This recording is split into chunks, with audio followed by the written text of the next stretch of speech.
Welcome back to episode 15 of A Shot of Weeb, or welcome, not really welcome back yet. I am. It's kind of welcome back if they were here for the previous It's kind episodes. of welcome back. Yeah, if you're here watching along, welcome back. If you're new, welcome. I'm your host, the Seaweed Ambassador, and as always, I'm joined by the epic Wob. The epic Wob who forgot to put his video games away, so they're in the way, pardon me. Oh my god, dude. I thought we were professionals now. I thought I was too, and then I went to look at my notes and there was a Nintendo in the way. God damn it, bro. Okay, well, what did we talk about? Or what did we watch this week? We're going straight into it. We watched at Seaweed's suggestion, because this episode was his choice. Which means it's going to be a banger. As always. For once, you're kind of correct. It's better than most of the others you've made me watch. Binan Koko Chiki Boy Boo Love is perfect. We watched Is the Order a Rabbit, which I'm pretty sure I read this title incorrectly. And what I mean by that is... So the show's about coffee and like a cafe, okay? So it's probably meaning order, like you take an order at a cafe or you place an order at a cafe. Yeah. Every time I read the Order of Rabbit, I think order like Masonic order or cult or something, and so I keep expecting them to just like, no! What are you talking about? I think of order as in like organization, so it's like, is the order, is the group of people secretly a rabbit? That's what it registers. I'm way more out of it than I am for a usual episode. They explain the title in the show. Yes, they did, and I still read it the wrong way in my head. Okay. The Japanese title is Gochuman wa Usagi desu ka, and it's a banger. I've got it right here. Got it on Blu-ray. I got season 2 as well. It's over on the shelf though. I'm not getting up to pull that out. Are there any shows that you don't have on Blu-ray? Yeah, most of the ones we've talked about on this show actually. But I think before we fully get into it, we've said what it is. We've introduced ourselves. It's time for our shot, because this is a shot of weeb after all. Yeah, So- I will have a shot glass eventually. Until then, I'm still drinking out of the Christmas mug. The cup of cheer. That's it, dude. All right. Hey, it's almost the right season. Hey, whatever works. All right, dude. Come by. Come by.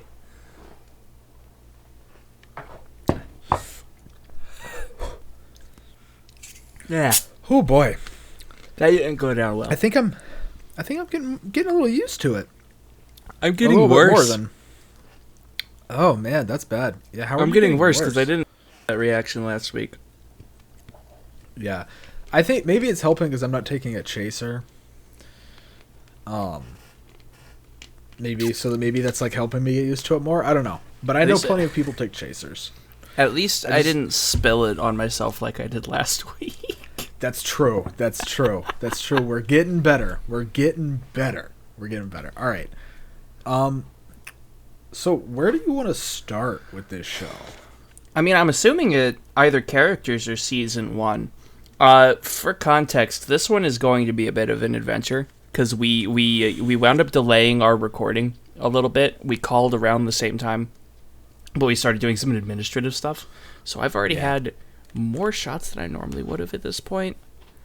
So I'm already kind of just bouncing off the walls. Yeah. We're equal in shot number. I think I had mine in quicker succession than you. Possibly. So it hasn't hit me yet. I don't think Probably. it's hit me fully. This was number 4. I didn't finish the last one. This was number 4. Yeah, this was number 4 for me as well. But oh no. What did you do? I knocked everything over on my desk. Oh my god, dude. I mean, I would say to just clean off your desk, but at this point, I don't really have room to speak. Not tonight. But, So okay. let's go to characters after we go through like the basic plot. So like what's the like episode 1 plot? I'll let you take this one since it was your episode. Yeah, so episode 1 plot, we meet our main character, Cocoa, and she's like moved to this new town. She's carrying this like cute little cute little suitcase behind her, and she's like walking around. She's clearly lost, trying to find where she's going. So she stops at a little coffee shop. Got a little metal rabbit sign outside. Yep, called the Rabbit House, and she stops in there because she thinks it's going to be like one of those, like a cat cafe, but with rabbits, which is a thing in Japan. Like, rabbit cafes are a thing. Wait, are they? I know cat cafes are. Yeah, rabbit cafes are a thing. I think there's an owl cafe as well. I want to go to that. I would love to go to one of those. And so she goes in, and she doesn't see any rabbits, but she sees this fluff ball, and it's not just an ordinary fluff ball. Do you want to say what it is? I don't know in which capacity you mean. Okay, so basically, she sees this fluff ball, and she thinks, she's like, "Oh, this is the rabbit." The rabbit the building is named after. Yeah, the rabbit for the house. This is the house rabbit, and she just wants to like cuddle the rabbit, and then and the rabbit is sitting on top of Chino's head. Chino is this adorable girl, great blue hair. Love Chino, blue hair, and Chino says, "Well, you can have one cuddle for every coffee you buy." And immediately Coco goes, "I'll take 3." Right off the bat. Immediately. It's great. It's fantastic. And so she gets her coffees, and before she even starts to drink them, she's like, "All right, so I bought 3 coffees. Get my 3 cuddles." And Chino's like, "Drink that before it gets cold, please." So she has to go through and drink them. It reminds me of... Did you ever play Animal Crossing at all? Yeah. I did. I've played the 3DS one. That's the same one I had. It reminds me when Brewster... You get the coffee from Brewster, and he's just like, "You better drink that right now. This second." Uh-huh. Oh, yeah, it's great. And then I really like this part of it, too, is that, like, completely unprompted. Cocoa, like, tries to guess which blend of coffee is which. Completely unprompted. And she gets all 3 of them wrong. Completely wrong. Yeah, I don't remember what the first 2 were, but she said on the third one, she's like, "Oh, this one tastes just like home. This has to be instant coffee." But before she can finish the word instant, Chino says, "That's our house blend." It's like that's such a massive insult. I think she called the first 2 like Kilimanjaro and Blue Mountain or something. Yeah, well, one of them she called Kilimanjaro, and I think one of them was Blue Mountain, and she didn't get that right. I think the first one I think was Blue Mountain, and or the second one might have been, I don't know. I don't drink I didn't coffee. Write down the names. I only know drink coffee every once in a while. I like Green Mountain coffee. I go to Starbucks every once in a while. Starbucks is so intimidating because I don't understand what all this coffee nonsense. I don't drink coffee. I'm a tea person. I think I would probably put myself mainly as a tea person, but I also do really like coffee.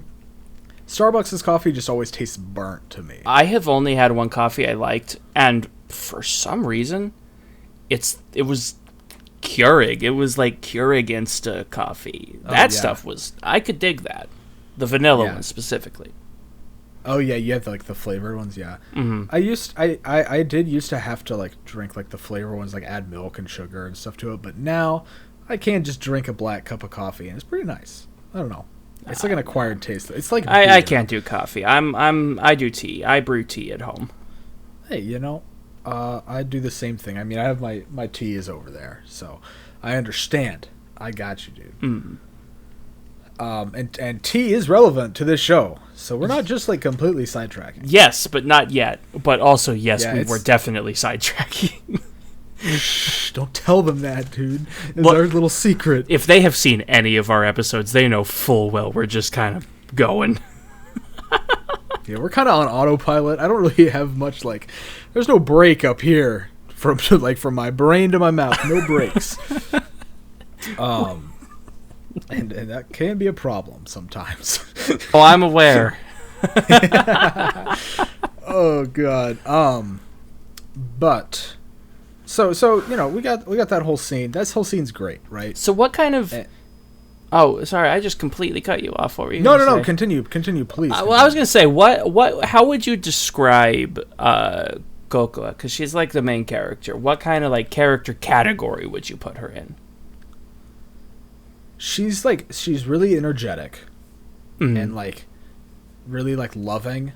I feel like if I were to relate this to another anime, one that you haven't seen, That's so, pretty like, normal. Yeah, I say this isn't gonna help you, but like whatever. She seems like she would be the leader of like an idol group from Love Live. She seems like a chica, or something. Like that's kind of the vibe I get from her, where she is kind of like this leader type, but also like this. She wants to be reliable, but she's not always reliable. If that makes sense. I got the like. The childlike excitedness sort of vibes that what was she called? The character from Gakko Garashi that you liked, and I was like, wow, she's dumb. Oh, the main girl? The Yeah. pink-haired girl? Yeah, I can't remember her name right. I'm so bad with names, dude. I could check my old notes, but I'm too lazy. Yeah, I'm so bad with names, and I don't want to type because my keyboard's loud as all hell. But That's how you know it's a good keyboard. that's true. The louder, the better, honestly. No, I definitely see that. Like that same like character archetype is definitely there for sure, and it's a character archetype I like. I can't jive with it. Yeah, I figured. But this might surprise you, but she's not my favorite character in the show. I'm not surprised by that simply because I wholeheartedly agree. I thought you might believe that she was my favorite. That's why I thought you might. I did suspect. I'll be completely honest. In my opinion, she's the weakest of the cast. I'm not going to put her that far down. No, not the weakest of the cast. There is one that's below her. Who? Wait, which one? Chino. Chino? Literally the other one we've already talked about. I mean, bro, oh my god, dude, I hate talking about anime with you, dude. You have the worst opinions, bro. What do you mean Chino's the worst? That's just incorrect. I bet your favorite is Rize. because Rize's the best, okay? I knew it. I knew that was your favorite. Oh my god, dude. She's not the best. Rize is absolutely the best. Look, here's the thing. There is no bad girl in this show. That is a correct statement. Okay. As long as we can agree that Chino is a very good girl, because she is. As long as we can acknowledge that Rize is top quality. Which we cannot. She is not. She's not top quality. And I think you might be kind of surprised as to who my favorite is. Because it's a little different than normal. Honestly, I could accept literally any answer. Like, there is no worst. Right, exactly. There's no worst, but the last show we talked about, Asobi Abasabasabe, there was no best. We're making up for it with this show. Yeah, there is only best, like basically. Okay, so I'm curious though. Who do you think is my favorite? Because you already know there's two that are not. Oh well, like legit, I couldn't tell you which one's your favorite because I would have guessed Cocoa. But do you not have any idea other than her? Discounting Cocoa? This is gonna be embarrassing to admit. Even though I've been friends with you for years, I don't have a good read on what kind of characters you like. Because we had this conversation about Danganronpa, and I get it completely wrong. That's fair. That's fair. I'm bad at reading people. Yeah. I'm gonna take a shot in the dark and guess Sharo. Sharo. You fucking got it, dude. Okay. So real quick, I'm gonna go on a minor aside here. I haven't figured out how American I'm supposed to pronounce these names or how non-Japanese I'm supposed to pronounce these names, because this is very clearly not set in Japan. This is very clearly basic Europe city. No, this is Japan. Rabbits are not common to Japan, from what I read, and the architecture is definitely European. And all of the names are Yeah. written in katakana, which implies a non-Japanese language. I mean, like, okay, look, you can't destroy me with facts and logic, dude. Okay. First of all, Chino is a Japanese name. Chiya Ujimatsu is a Japanese name. Then why is it written in Megumi katakana? Natsu? I don't know. Maybe the author liked that. I don't know. It's in Did you ever think of katakana that? with European architecture and Yeah, rabbits. okay, but here's the thing. Okay, here's the thing, though. With the architecture thing, Kokoa mentions in the show, she's like, oh, yeah, there's this beautiful architecture here that's so different from where I grew up. So maybe she's from Japan. Yeah, but, okay, here, also, they all have Japanese names. Written in katakana, which implies foreign.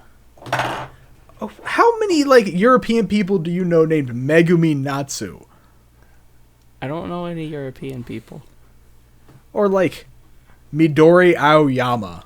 Because, like, I was absolutely... It looks like Takahiro Kafu. It looks like you're not going to play along here. I was going to ask, what country do you think this is set in? Because, like, It's set in Japan. That's the country I there think were it's set signs in French. I'm pretty sure there was a sign in German. I didn't see any of that. I wasn't paying that much attention. I know for certain But there that was at could've- least one sign written in French. I mean, here's the thing, right? Japan loves France. Oh, do they really? Have you seen Tokyo Tower? No. Yes.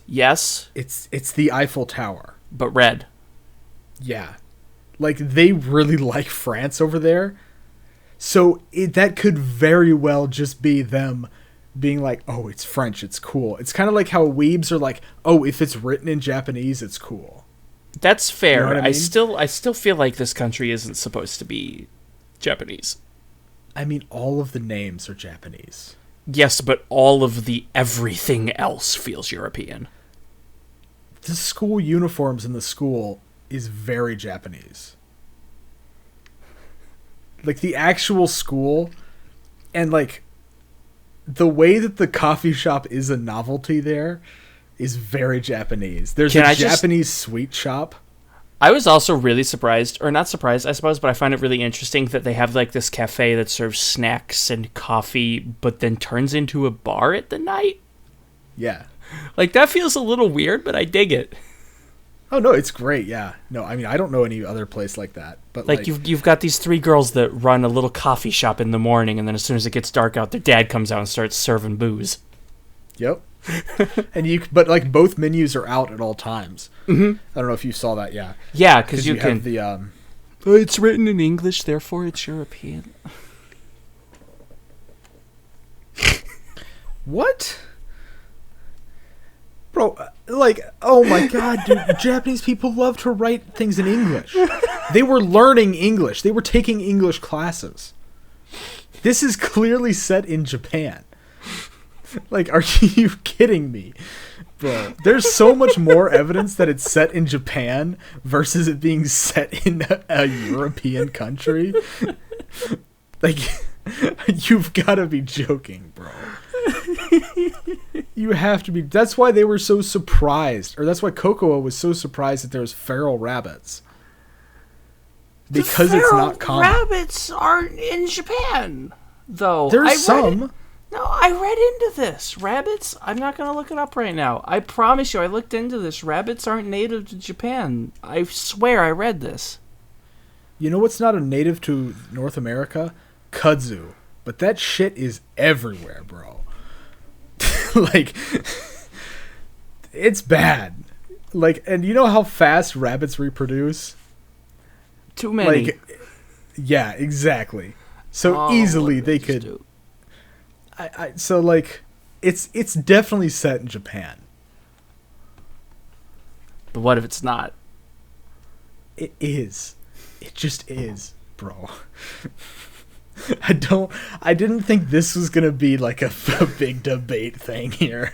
I'm not gonna lie. But like, it's definitely Japan. Because I thought it was obviously not Japan. I don't know how. It's obviously Japan. So we haven't even gotten to the part of the show where the other characters show up yet. No, not even the other, like, the third girl who works at the cafe. Yeah, that's still an episode. I bumped my mic. I'm sorry, y'all. That's still in the first episode. We meet. Yeah. It is in the first episode, and she's the best, and you are not going to convince me otherwise. She's not the best, but okay. Actually, there is one other person who gives her a run for her money, but the main cast is 5 characters, and she's not part of the main cast, so it doesn't count. Okay, well, who is it then? Well, it's the author. It's the only other person. Of course. I knew that was going to be... I knew you weren't going to say one of the other middle schoolers. They were kind of fun, though. No, they were great.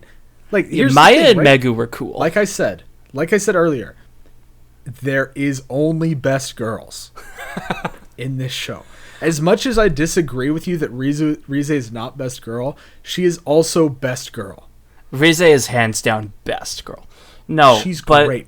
So Aoyama, this is skipping way ahead, but there's like this author in town, and she just like, she has the energy as Maeda from the last show we talked about, where that she just like appears wherever the main characters are.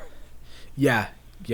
But it's but also it makes more sense than that, because like when you hear about authors, you know, a lot of times they have a favorite coffee shop they like to write at, or like a favorite place they like to go to write. And like she's always at these different like coffee shop or like sweet shop or like different like small little cafes. I mean, yes, kind of, but she also bumped into Cocoa at the park. She bumped into the whole gang at the bath. Or pool, that's pool, true. Whichever There's it is. Like there's a little bit of like, oh, that's a little too coincidental, but it's better than Maeda, who is just behind them all the time. Just crouching behind a chair. Yeah. Just all the time, making sure he doesn't set off his butt laser. Okay, can we agree that Maeda was the best character of that show? I know like we're not talking about that show. Maeda's the best boy. But he also made the little creature, so like he's gotta be the best. No, we can't talk about little creature. I love little creature, dude. He's my favorite. That was last episode. Okay. All right. Back to cute girls do cafes. Okay. That's what I'm calling. That's what the genre of this show is. Cute girls do cafes. I need to focus too. I'm losing it right now. Holy crap. Yeah. Okay, so talk about your favorite girl, Rize. How does she get introduced? Rize is another part-timer at the Rabbit House. And when we first find out about her, Chino had just taken Cocoa upstairs and was like, this is where we change clothes. This closet is yours. Your uniform's in there. And then Chino walks out to like let her change clothes. We didn't explain that bit. Why she just started working there. Yeah, no. She's working. She showed up at the cafe and was like, I'm looking for the Kafu residents because I'm supposed to live with them while I'm here. Yeah, because of the school she's going. She's like a transfer student, and so she got to like live with like a host family basically. Mm-hmm. And that's Chino's family. Yeah. And she was like, have you heard of these? She just happened to go into the right place. She's like, have you heard of these people? And she's like, yes, of course I've heard of him. He's me. Yeah. Or she's me. I was referencing a meme format, I'll have you know. I'm sorry, I only like good memes. Like, D's nuts. Ha! Got him. Oh, that's old as dirt. It's still good, though. Where was I going with this? We were talking about the changing clothes. Well, no, actually, real quick, because we get another insight to one of Cocoa's character traits. She finds out that Chino is going to be the person she's living with, and she's like, I'm... Sorry, she doesn't break down coughing. She's like...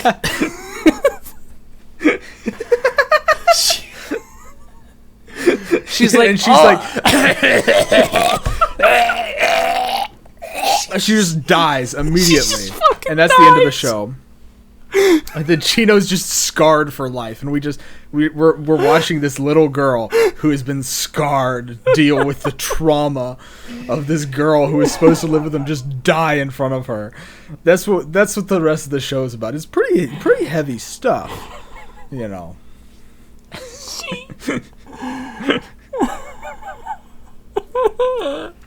Oh god. Okay, I can do this. I can focus. You got it. You got this, dude. Too much vodka.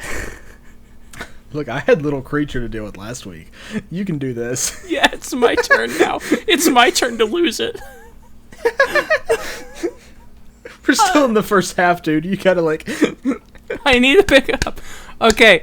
And she's like, oh, I'm going to be living with you now, Chino. It's okay. You can call me Big Sister. And Chino's like, I'm not going to do that. And she's like, you're going to do it. No. Chino says, this way, Kokoa. And Kokoa's like, Yumi no Ne-san. She says, come on, Kokoa. Yumi no Ne-san.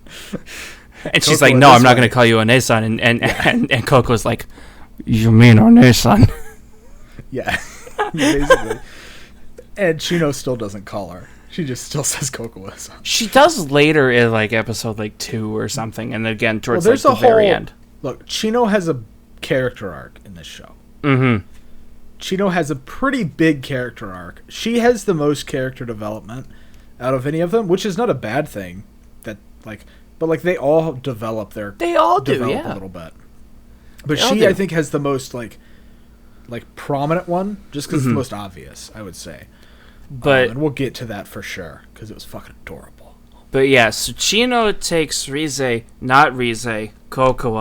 upstairs and is like, change clothes, get to work, scrub, and leaves the room.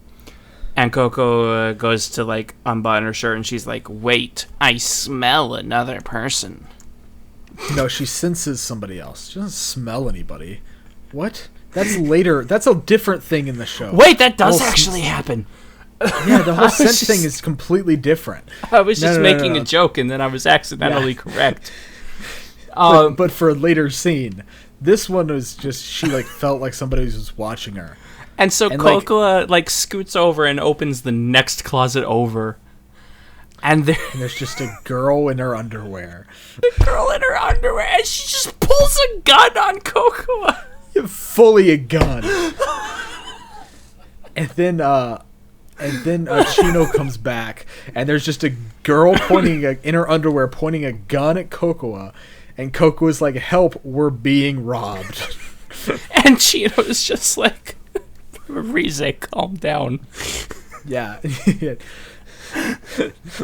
She has to explain that Cocoa is a new member of the team. And Rize's just like, what? It's natural to hide one's presence when there's an unfamiliar person. Yeah, Rize's a bit of a military nut. Just a little. Oh my god, yeah, it's great. Oh, man. It's really good.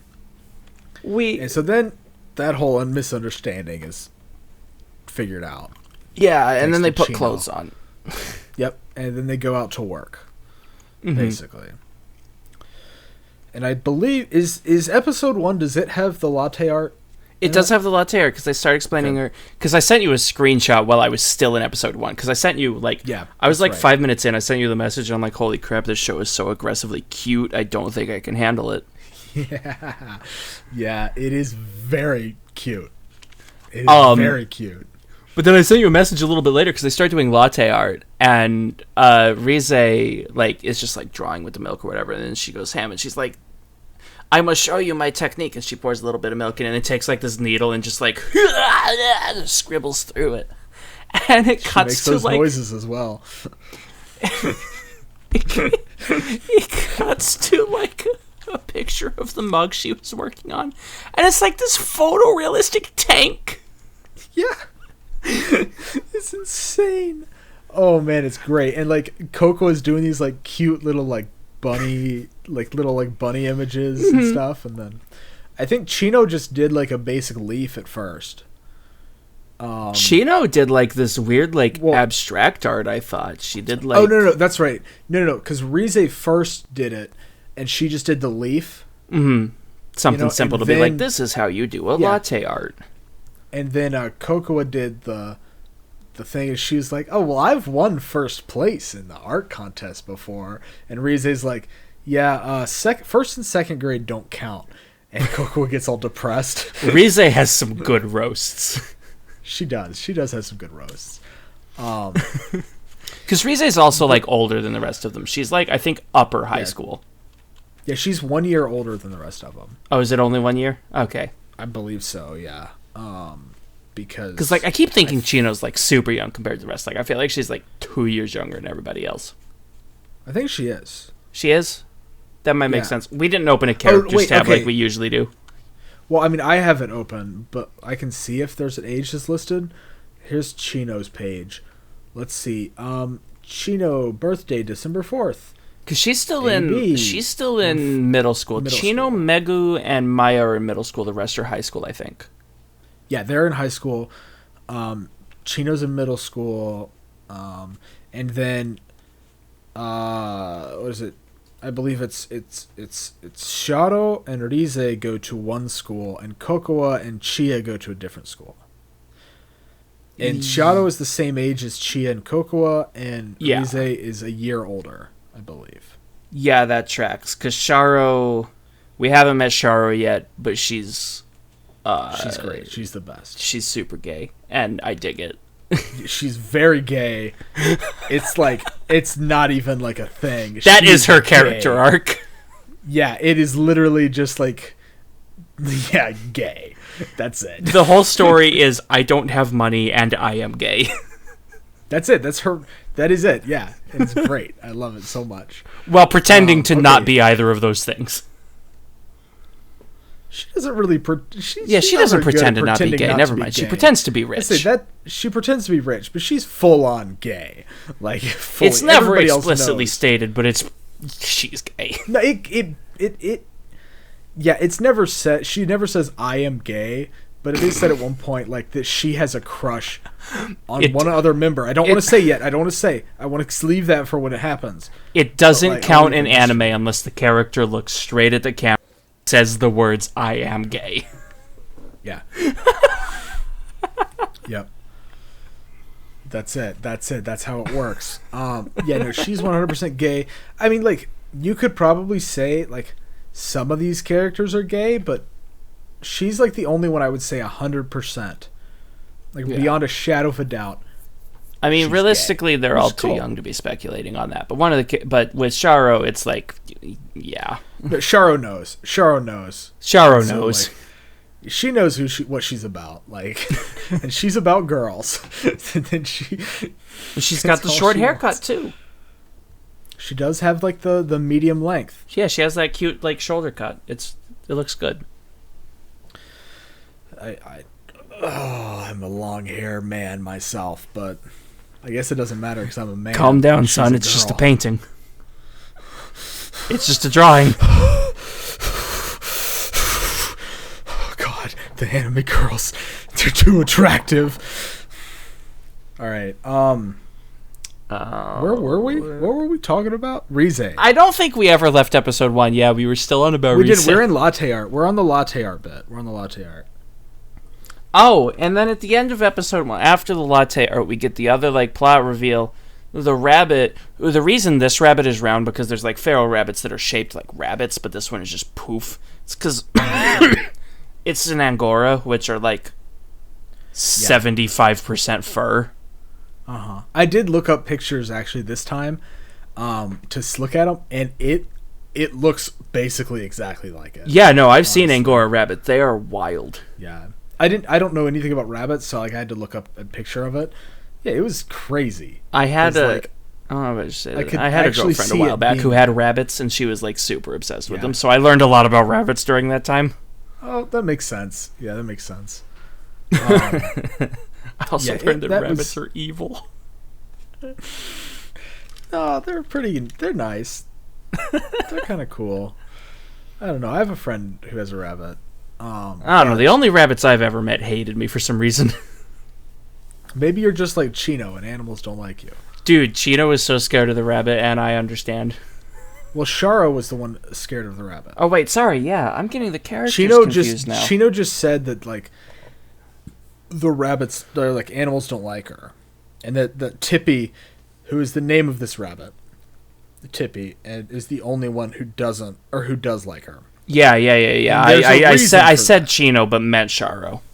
I'm sorry. Yeah, I knew what you meant. Yeah, but there's a reason that Tippy likes her a lot. I mean, Tippy liked her before, but like, we learn I believe it's in the first episode. It's in the first episode. Yeah. Would you like to break that reveal? Tippy is Chino's grandpa. Yep. Who went, like, missing, ? He was apparently turned into an Angora rabbit. Well, he was not turned into, he was like, his soul was put into Tippy's body. Yeah, because we see Tippy and the Tippy. grandpa together later on. In, like, a flashback scene. Yeah, and that's kind of when we find out, like, how that happened. Basically. Kind of, but also not. Yeah, a little bit. It's weird.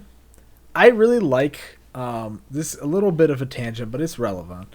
I like this, like, one mystical aspect to this otherwise, like completely just slice of life show.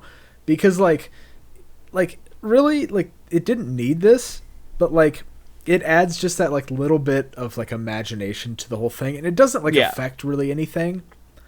But, like, I don't know, I really like it because it allows the grandpa to be present, which is, Chino obviously loves her grandpa, and her grandpa loves her. It was kind of, like, it is mentioned a lot, you know?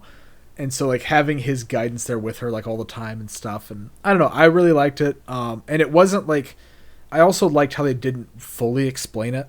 I have the opposite opinion. I wished they had told us how that happened. I wanted to know.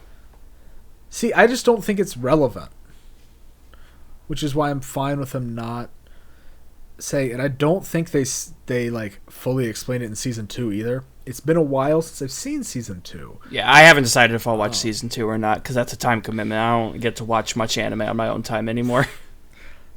Season 3, I have not seen any of yet. Unfortunately, it's currently airing.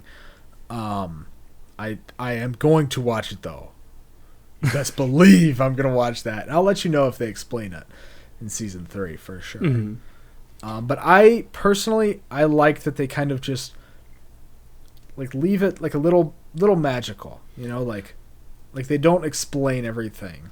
I think it's just a personal preference. I think my favorite thing about all of that is like how sometimes the grandpa will like break character and start talking in front of other characters and none of them acknowledge it. They all like say it's Chino doing ventriloquism.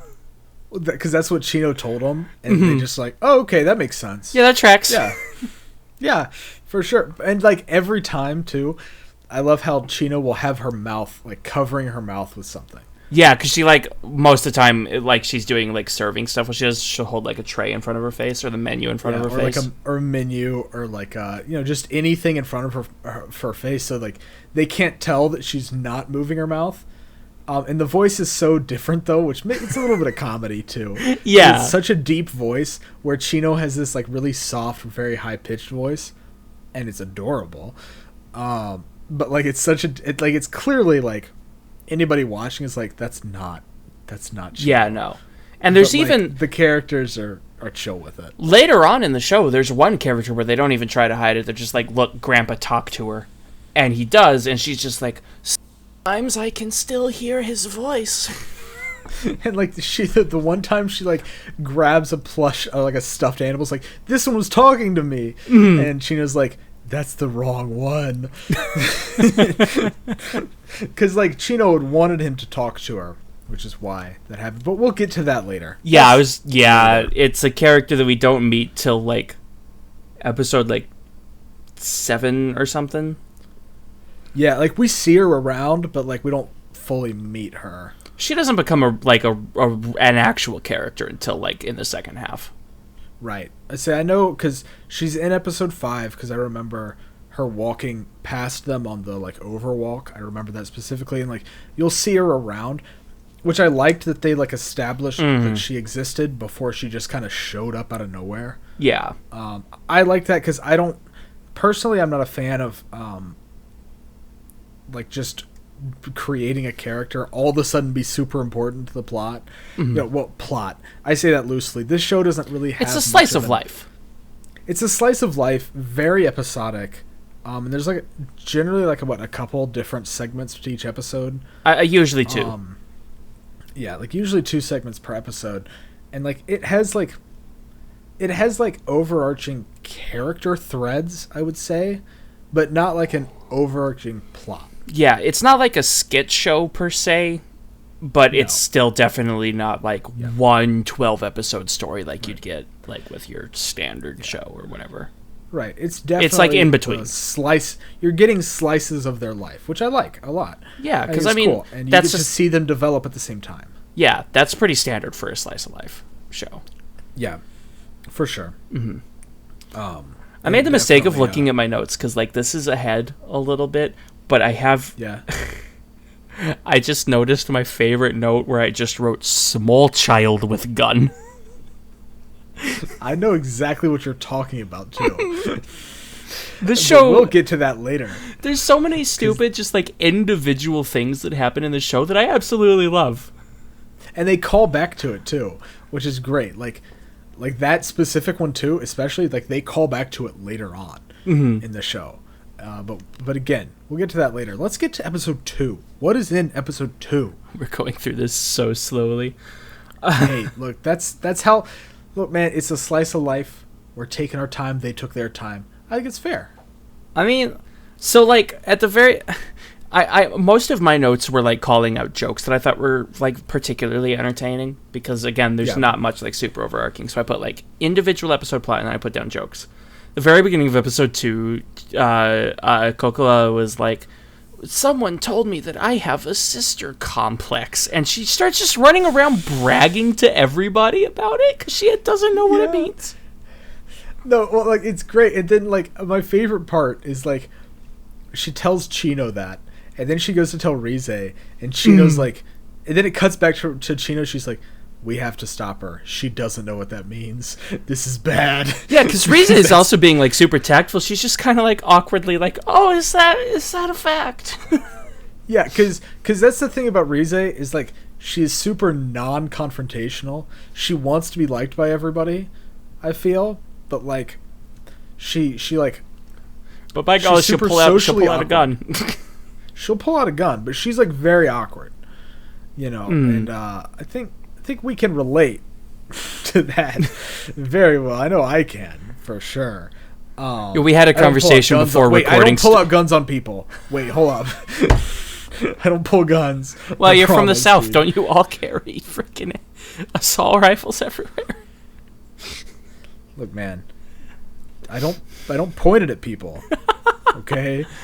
No, I mean we had a conversation before recording started about just like awkwardness because I was like, dude, do you realize how terrified I am when I have to go buy alcohol for the recording? Like I'm scared that someone's gonna like try to talk to me. Yeah, and my biggest fear was somebody asking me what character was on my shirt. Yep, that was a good time. Yeah, we're definitely. Look, man, we're not the most socially capable.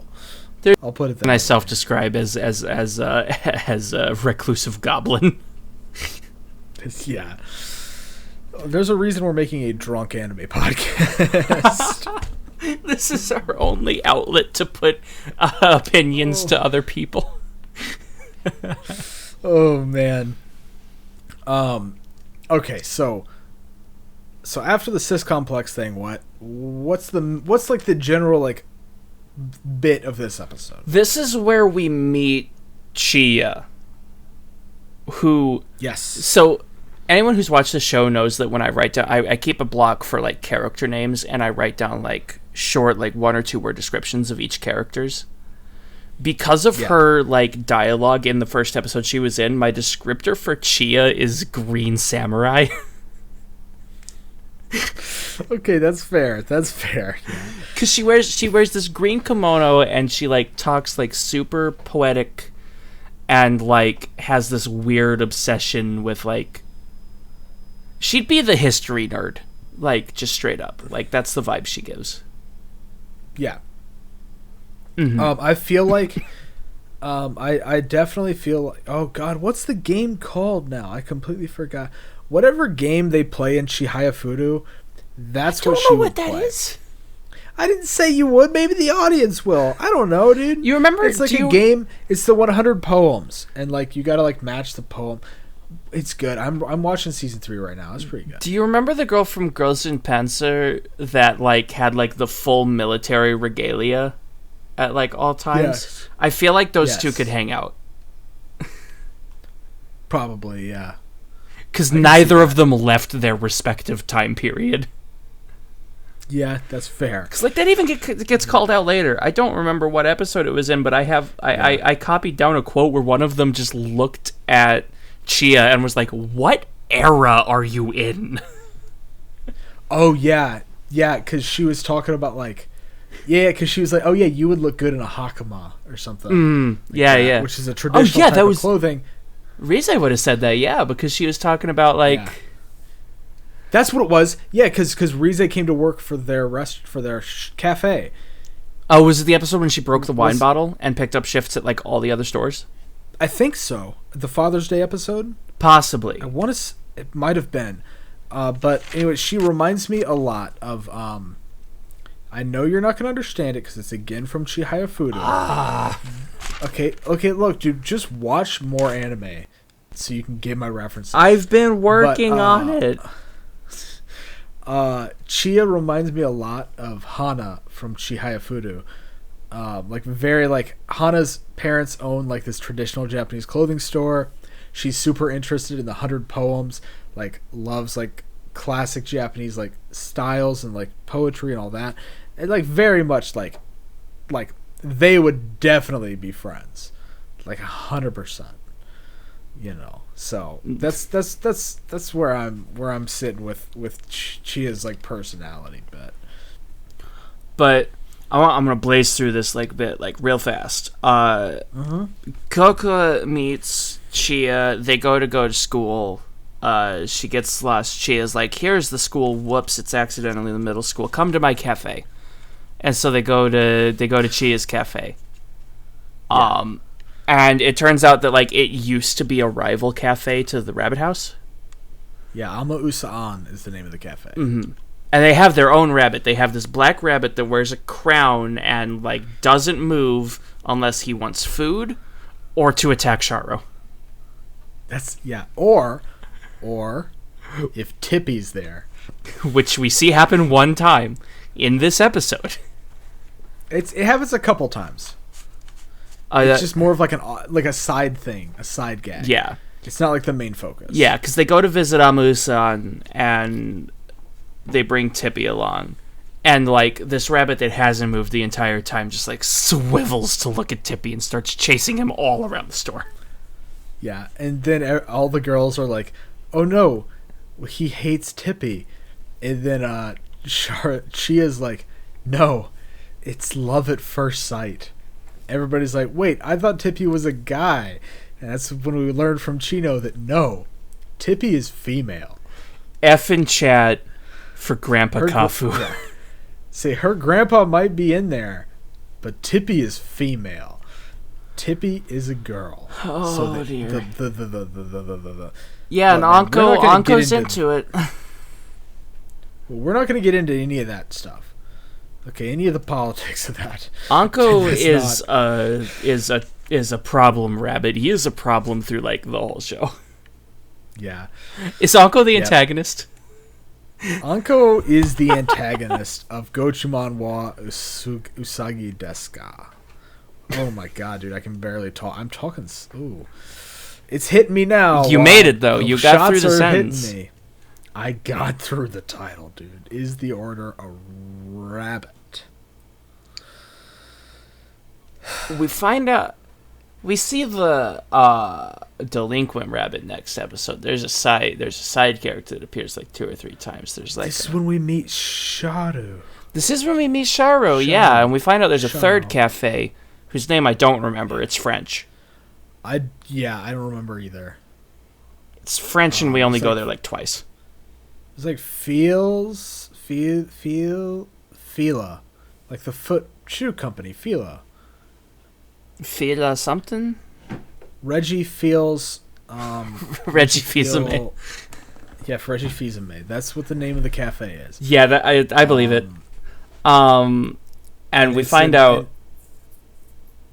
Oh, well, Amausa-an. Wait. Before we continue, Amausa-an is like a Japanese sweets, like traditional sweets cafe. Okay, yeah. So first we have a coffee cafe and / bar with Rabbit House. Then we have the traditional Japanese sweets cafe with Amausa-an, and now Reggie Filame is herbal tea. Herbal tea, yeah. Which that I can jive with. Honestly, I have some issues sleeping, and I'm considering getting some like herbal tea to help with that, because the melatonin just doesn't do anything for me anymore. I took 10 milligrams for too long. Could go to tea shops more often. We have a tea shop in the town that I live in. I don't know if you ever went there, but David's Tea. That one? No, I wasn't going to oust the city I was in, but no, it's Dobra. That's a big chain. Sorry, I can take that out if you want me to. I don't care. Like it's okay. I don't know, whatever. City. But no, it's Dobra, and but when we've been in the middle of a fucking pandemic, so I haven't been in a while. Yeah, I think I went there once or twice. I want to say, I think I did. I've been to Dobra a handful of times over the time I was there, and it's been over the time I was there. I still live here. You know what I mean? Time I was in college. Yeah. Uh-huh. Oh man, this vodka is messing with me. Yeah, I typically, I don't know, I don't go to a lot of like tea cafes. I just normally just like make my own at home, just buy the tea leaves and stuff. That's fair. I mean, my favorite is this green tea, but it's like rolled up into these balls. It's really nice. I really like it a lot, but it's very expensive tea. So like, I was just buying generic stuff. Yeah, well, I mean, I drank Tazo green tea for a long time. Tazo is pretty good. It's good, but like, I don't know. I wanted to get like something like the quote unquote sleepy time tea. Yeah. And like this episode specifically, I remember going to Google like as I was watching like what teas help with sleep and kind of deal. So I probably will be going to buy some tea for that sometime soon. So this introduces our new character, Sharo. Describe Sharo other than the fact that she's gay. We've already been over that. Yeah, she's gay, she's rich but not really, and she's smart. Is she? And she's also a mess. She's the scholarship student, so I would hope okay, she's yeah, that tracks. Except, well, the reason I got confused because Coco has like the thing where they're like, I have no good talents. What's 3 times 275 times 5? And she's just like, oh, it's this. Yeah. Because she can do math in her head really quickly. But like, Sharo corrected her math a couple times later on in the show. But yeah, no, Sharo's really smart, but Sharo's also a mess. Very. And I guess this is the time when we can say it. Her crush, she loves Rize. Like so much. Like it starts off like with they're like, oh, she's like scared to talk to her senpai, and then you're like, wait, no. I think it's a little more than that. She has a crush on her, and that's explicitly said. That is explicitly said. So that she cute. Has a crush on her. Yeah, that's what it said. I mean, I was watching the official subs. These are not fan subs. The official subs, where Chia asked her like, "Hey, you have a crush on Rize, right?" And she's like, "Oh." Well, I don't think it was quite like that. It was the palm reading episode because Chia starts like reading people's palms, and she's like, "You have a crush on someone, but they do not know." Oh, that's right. Yeah. And then she's like, "Oh, you don't have to say that now." No. Yeah, because Rize was like there. Yeah, that's what it was. Yep. But like, it's explicitly stated that she is in love with Rize, which is cool. Mm-hmm. It's not a lot of time. Like a lot of times when you watch these like slice of life, like cute girls do cute things, or cute girl does X thing. It's like semi-implied that they're gay, but it's never like fully just like, oh yeah, no. This gay. is like the most out front like that I've seen. Yeah, I think outside of just a full Yuri. Well, yeah, you haven't obviously seen any full Yuri. Yeah, I mean, like, it's great. I like it, especially for a show from 2014. Yeah, I was about to ask, how old is this show? I didn't know. It's like 6 years old. Started April 10th, 2014. Okay. It was the original air date. So, like, relatively, especially for Japan, that's fairly progressive, I would say. Mm-hmm. And it's not put in there as a gag either, which I think is my favorite thing. We don't normally get serious on this show like this, but, like, this is something, like, this is great to see. Yeah, you know? well, I mean, we've kind of... Oh, why did I press? I pressed the Windows button and things happened. Oh, God. Oh, no. But no, we've talked about this on the show to, like, a partial degree before, because I know it came up during Kill la Kill. During Kill la Kill Part 2 specifically, which you can find on our channel. Go watch it, because no one has seen it, I guess. Yeah, please watch that. It's great. We put so much effort into the Kill la Kill episodes, and then YouTube was just like, nah, we ain't showing this to nobody. Yeah. I feel like there's one other show we brought it up in, but I can't for the life of me remember what it was. Maybe Gakko Garashi?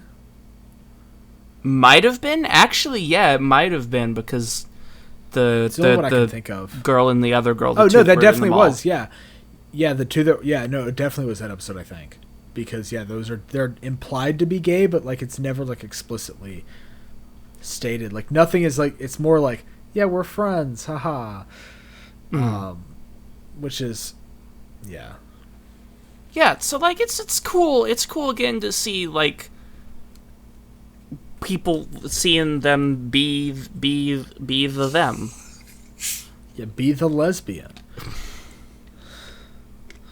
I mean, like, that's it, dude. That's what they are. At least Sharo. I don't know about Rize. Like, none of the other girls, like, ever, like, really, like, have any interest. Yeah, because I don't think Rize even realizes how much Sharo's like. No. Yeah, no, she's oblivious. She's completely oblivious. Everybody else, except for Kokoa, because she's also oblivious. Yeah, like, realizes even more so. Like Chia obviously knows, because Chia and Shadow are childhood friends. Yeah, so they've known each other like their entire lives. But like Chino even picks up on it because it's so obvious that Sharo's in love with Rize. But like both Kokoa and Rize are so airheaded when it comes to that type of thing. I would have thought that Rize, of all people, would have been someone to pick up on it, because again, she's like a year or two older, and so she... Well, no, let me finish, because she like always takes on the role of like the most like mature of them, except for when she starts going on random military tangents. Okay, but also, let's take into account here. Rize had never had a sleepover at all, and she was like super like worried about it when they finally had one. Mm-hmm. She's Rize probably also really... mildly sheltered, because she actually is a rich girl. We see that later on. Yeah, she is definitely sheltered. Like, she never really had any friends. We know that she's socially awkward around everybody else that's there. She was too busy shooting expensive antique mugs with a rifle when she was a kid. She hid in the closet when Kokoa and Chino came into the changing room, because she didn't know who Kokoa was. She tried to hide her presence. Mm-hmm. And we also... I think that's enough to say that like she can't pick up on social cues very well. I just want to gush a little bit about Rize for a moment, because like not only is it the gun, which I think they like explicitly say later on, it's like a model gun or whatever, but yeah, it's like a model gun, yeah. We get a dialogue later where like, I think this is the episode that had small child with gun, because probably one of the small kids gets a hold of the model gun. One of Chino's, because Chino's friends come over to play, I guess, but then they end up helping out with the cafe, so they take both Rize and Kokoa's uniforms. Yeah, and Kokoa starts freaking out. Yeah, because Kokoa can't find her uniform, and then she walks out and sees, I believe it's Megumi. I think Megu has, uniform. Yeah. It's definitely Megu in her uniform. And she's like, oh no, I've been fired. Yeah, and great. He's just like, this must be Rize's outfit, because I found this in it, and just pulls the gun out. Yeah, or Maya says that. Maya is the one who... Wait, was it Maya in Rize's outfit? Maya was in Rize's. Megu was in... I thought Megu was the one with short Cocoa. blue hair. No, that's Maya. Oh, I've got them. I don't know. They're small twins. They're interchangeable. Megumi has the red pigtails. Okay, I guess they're thought Maya was the one Twin with the red tails? pigtails. No, that's Megumi. Okay, so I've got Megu and Maya backwards. Yeah. Whatever. Yeah. Either way, Whatever. it was. And then there's Show like some several respect. instances whenever like Rize doesn't have the gun. This is what I was getting to. Whenever Rize doesn't have the gun, she just pulls this like freaking massive tactical knife out of nowhere. Yeah, and it's a real knife. Well, Like, it's an actual knife because... No. And you know it's a real knife because the first time she pulls it out, then Tippy, or the grandpa, says, wait, don't bring dangerous stuff like that to the shop. yeah. She like So pulls it it's out not later like in the a Christmas model knife. episode to carve a turkey. Yeah, it's great. Oh my god, dude. The Christmas episode, I love that episode so much. We are not there yet. My favorite I know, note. That's episode 11. We're close to coming up to my favorite note because I have a note that I like put in like put it in a box because I'm like, this is the best thing that happened in the show, and that doesn't happen until episode 7. We're hovering somewhere around 4 right now. Somewhere, yeah. But I think before we go any further, I think this is a good time for our break. Probably, yeah. That's probably a good move. So we'll take a quick break. We'll be right back with the second half of this episode. So don't go anywhere. Stay We'll tuned. return. Welcome back to the second half of A Shot of Weeb. We've been talking about Is the Order a Rabbit? Gochuma Usagi desu ka? Japanese words. I always forget Well, the non-English title of this. I think I put a bit too much emphasis on the question there. This one only has one question mark. We're only talking about season 1, not season 2, which has 2 question marks. Important point. Very important. I was about to say the only word in that title I recognize is rabbit, but no, I know what deska is. Yeah. I don't know. I'm a little bit out of it for a second. And desperately need to take a shot because while we were on our mid-break, my chair just completely fell apart into like completely separate pieces. It did. It was I don't know how to feel about nuts. this. It was crazy. So, for the time being, I think it's vodka and anime and not worrying about the broken chair I'm now sitting on. Kompai. Come by.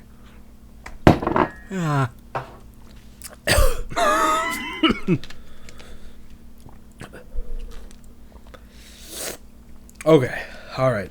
Oh boy. That one hit hard. Okay, I take back everything I said at the beginning of this episode about getting used to these. I'm not. It still hurts. I'm having to try very hard to not stab my leg on the, like, broken part of the armrest. Oh yeah, you've got it bad there, buddy. Actually, hold on. T-shirt from my college. There we go. T-shirt from our college. I'm wrapping that Finally, around our college coming in handy. This is what I paid to get. No, this T-shirt actually. My grandma. I love my grandma. I'm from the Illinois. She came up to visit me at our college in Vermont. Bought this T-shirt at the college.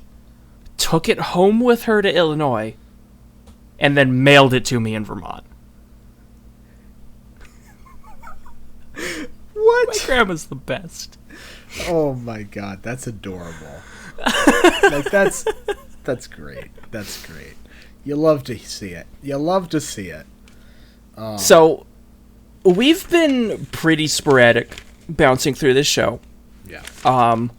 My best estimate is that we'd be somewhere around the approximate area of episode 5. So we should be doing 5 to the end in some capacity for this part of the recording. We'll cover most of the show, but honestly, like, I mean, you can just watch it. It's only 12 episodes. You should probably maybe give it a go. I don't know. It's cute. This show's cute. Well, hey, you're spoiling final thoughts here, buddy. This show's cute. We've already said that. That's true. We did already say that. And it's true. Episode 5, the girls do sports. Yes. We've Cute talked Girls about Do all Sports. 5 of the main characters, right? Yeah. Yes. Yeah, we've talked about all 5 of the main characters. Yeah, there's also like 3 side characters, but they haven't been super relevant. We did talk a little bit. A little bit, yeah. We mixed it up. Oh my god. Yeah, because Maya and Mega were just kind of there. We'll talk about Aoyama. Aoyama. Yeah, Aoyama. I hate it when words have A-O next to each other, because then you're just like, how do you say that? You say it like ow. And my brain freezes when I try like you to. You got a boo-boo, and you go, ow. Alright, moving on. That didn't hit. Okay. Sports, dude. I like sports. I don't like. I used to play sports. I was bad at it, just like these girls are. Well, some of them, not all. Most of them. Yeah, most of them. Basically, so Chino and Maya and Megu need to play badminton. Yeah, there's a badminton tournament in, I guess, PE. That's what it seems like. And Chia's trying to do volleyball, I think. Yeah, Cocoa and Chia are doing volleyball. Mm-hmm. Which volleyball is a cool sport. I like volleyball a lot. I watch it. Dude, I'm a boss of volleyball. That's a lie. I suck at it, but I enjoy playing it. Hell yeah, dude. I mean, I watched the Korean women's volleyball. Pink Spiders, that's my team. Represent. That's out of my league. I don't know what's going on. I played it in high school. That's about it. We didn't have a boys volleyball team in my high school, and I would have played it. Neither did we. We played it in like PE, but I dig it. I think, I'll be completely honest, part of the reason I enjoyed it is because I was better at it than the other sports, but the main reason I was better at it than the other sports is since we didn't have a men's team that always set at the girls' level, which is like 2 or 3 inches shorter. Yeah. I mean, I won't lie. The reason I got into volleyball is because of Haikyuu. Fucking love Haikyuu, dude. Kinma's my boy, dude. I love Kinma so much. I've not watched that show, and I'm not sure I want to. You need to watch Haikyuu, dude. It's one of the best anime ever, bro. Look, when a show gets like super, super like crazy hyped, that just kind of pushes me away from it. That's why I never watched Frozen.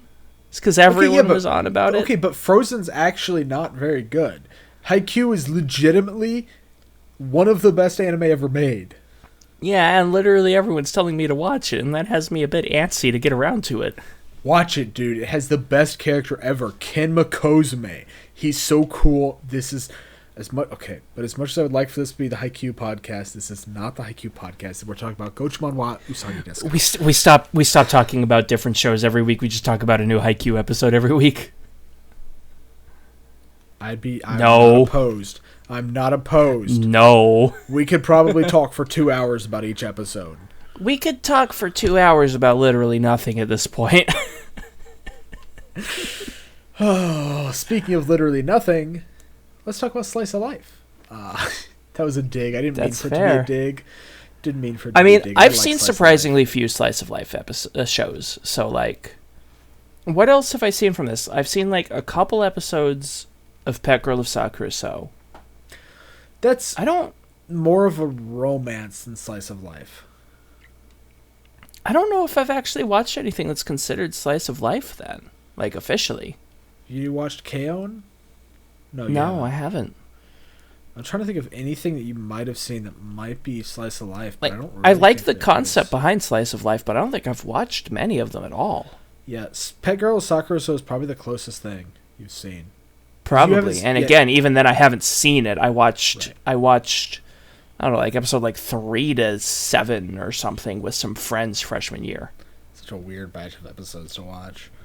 Well, no, it's because I started hanging out with them after they'd already started the show. Right. Well, you didn't watch. And they followed that up with Lucky Star. They followed that up with like Kids on the Slope or something. Yeah, Kids on the Slope. Yep. Okay, but yeah, so this is the first. Wow, I didn't realize this is the first proper Slice of Life show for you. That's crazy. Hey, at least it's the first one we've talked about. Hey, at least you got started with a good one. Yeah, this was pretty solid. Because, like, there's bad ones for sure. I don't know. This show got a little bit of a leg up by having such a great character as Rize in it. Yeah. Man, I know Sharo's the best, isn't she? She's great. We'll need to have a little bit of I want to...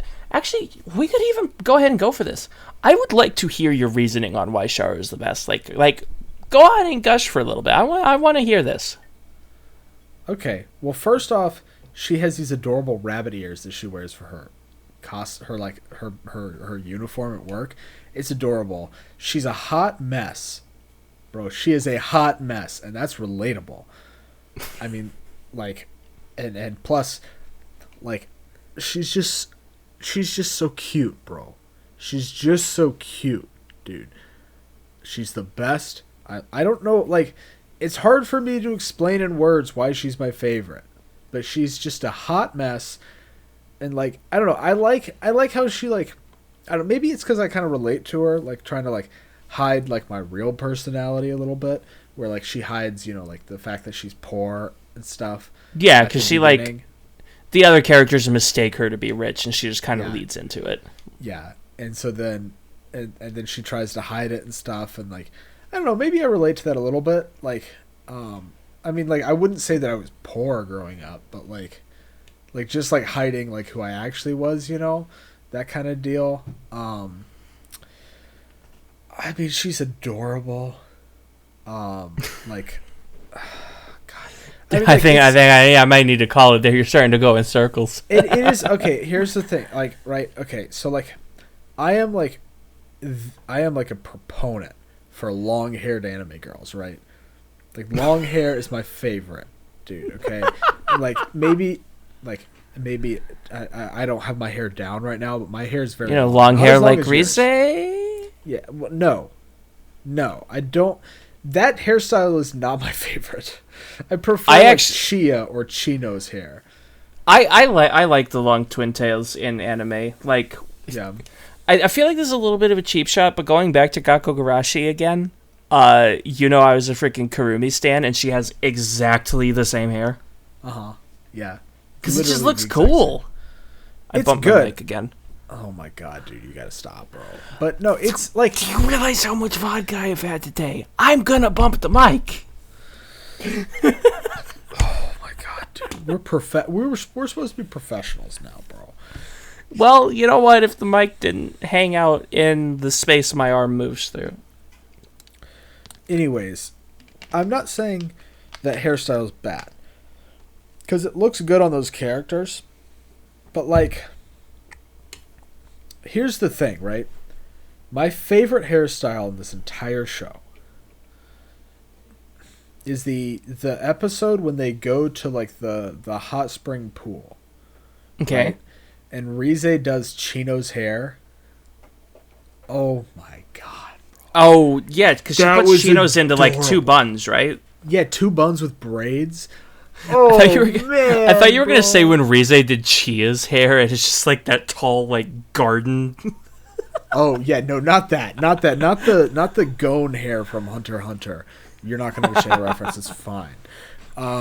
Someday we will get to the point where I've seen enough shows that you'll make a reference I get. I can't wait for that day.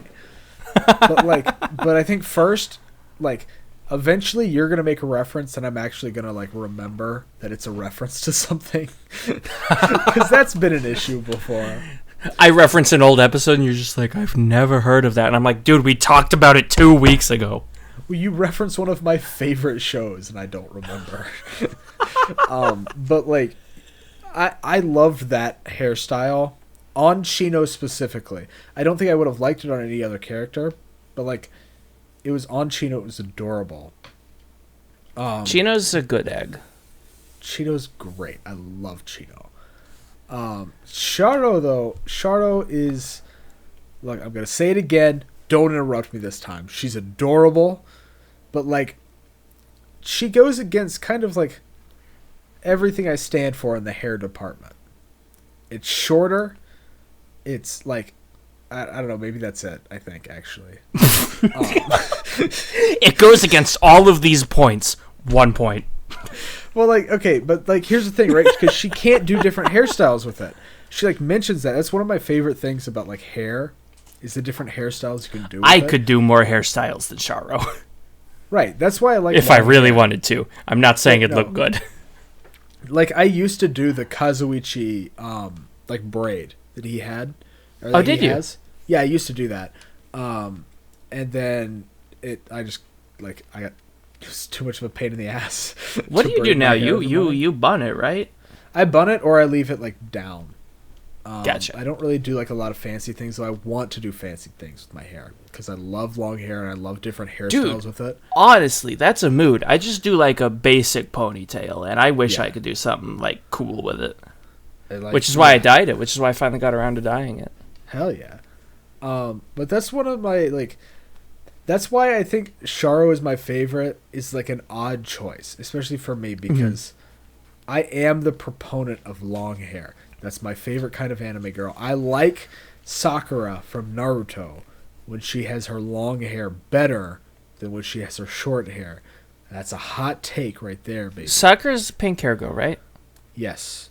I don't think I've seen what she looked like with the short hair. I think I've only seen the short hair version of it. Of her. Wait, what? You said short hair twice. Did I? Yeah. I think I've only seen the part. I think I've only seen pictures of her after she's cut her hair. Okay. Yeah, her longer hair, I think it came down to like about here, roundabouts. It's like as long as my hair is now. But like, I don't know. I like it better. But like, it's definitely, that's not the normal take because she keeps the shorter hair for the rest of the franchise. Yeah, because doesn't it have like some sort of story significance or whatever? I don't know. I never watched it. Yeah, the reason she cuts it, it has a story significance why she cuts it. This is not the Naruto cast, though. This is... Everything's Naruto cast if we try hard enough.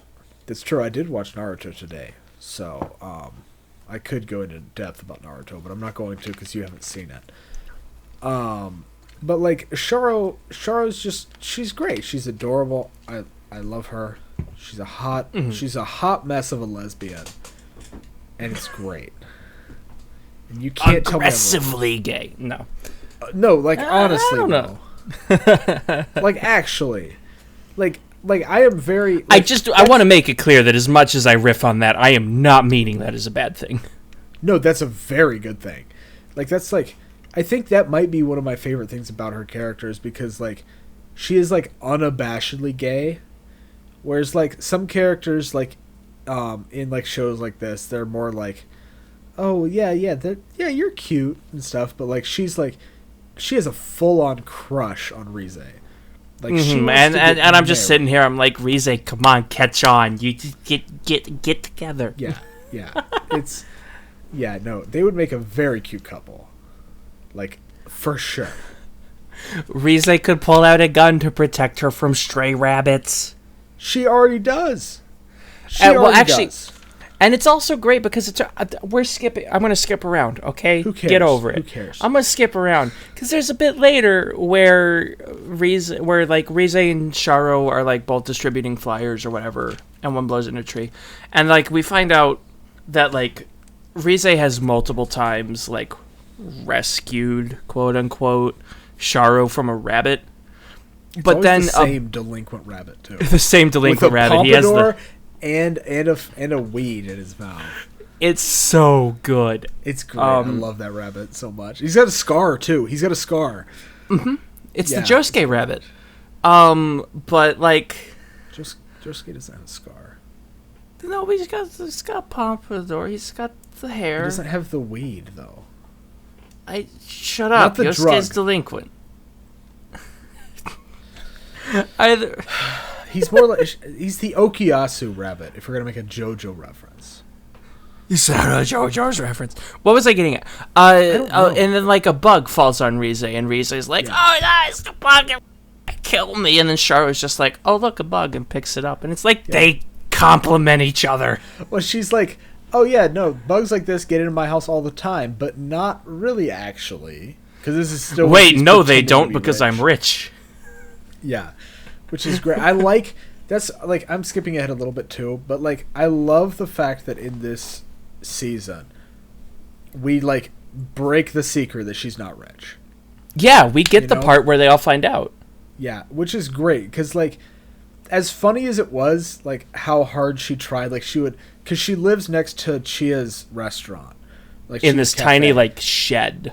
Yeah, and so like whenever they would go to Chia's cafe, she would always walk around the corner, and then she would be like, "All right, you're good," or like she wouldn't say anything, but like you kind of knew she was waiting, and then like as Char would come back, and she would say, "Welcome home," and Char would say, "Shut up," because like she tried so hard to like, but I'm so glad that like, first off, like it just happened in the first place, but secondly, it was such a good like I don't know, I think it like showed a good lesson to kids, honestly, because it was kind of like they accepted her regardless. Like they didn't give a shit that she wasn't rich. They're just like, I mean, there's like a brief moment of awkward for a little bit where Chino's like, "Oh crap, we've been like misunderstanding you the whole time. We're sorry," and then they just never address it again because it doesn't matter.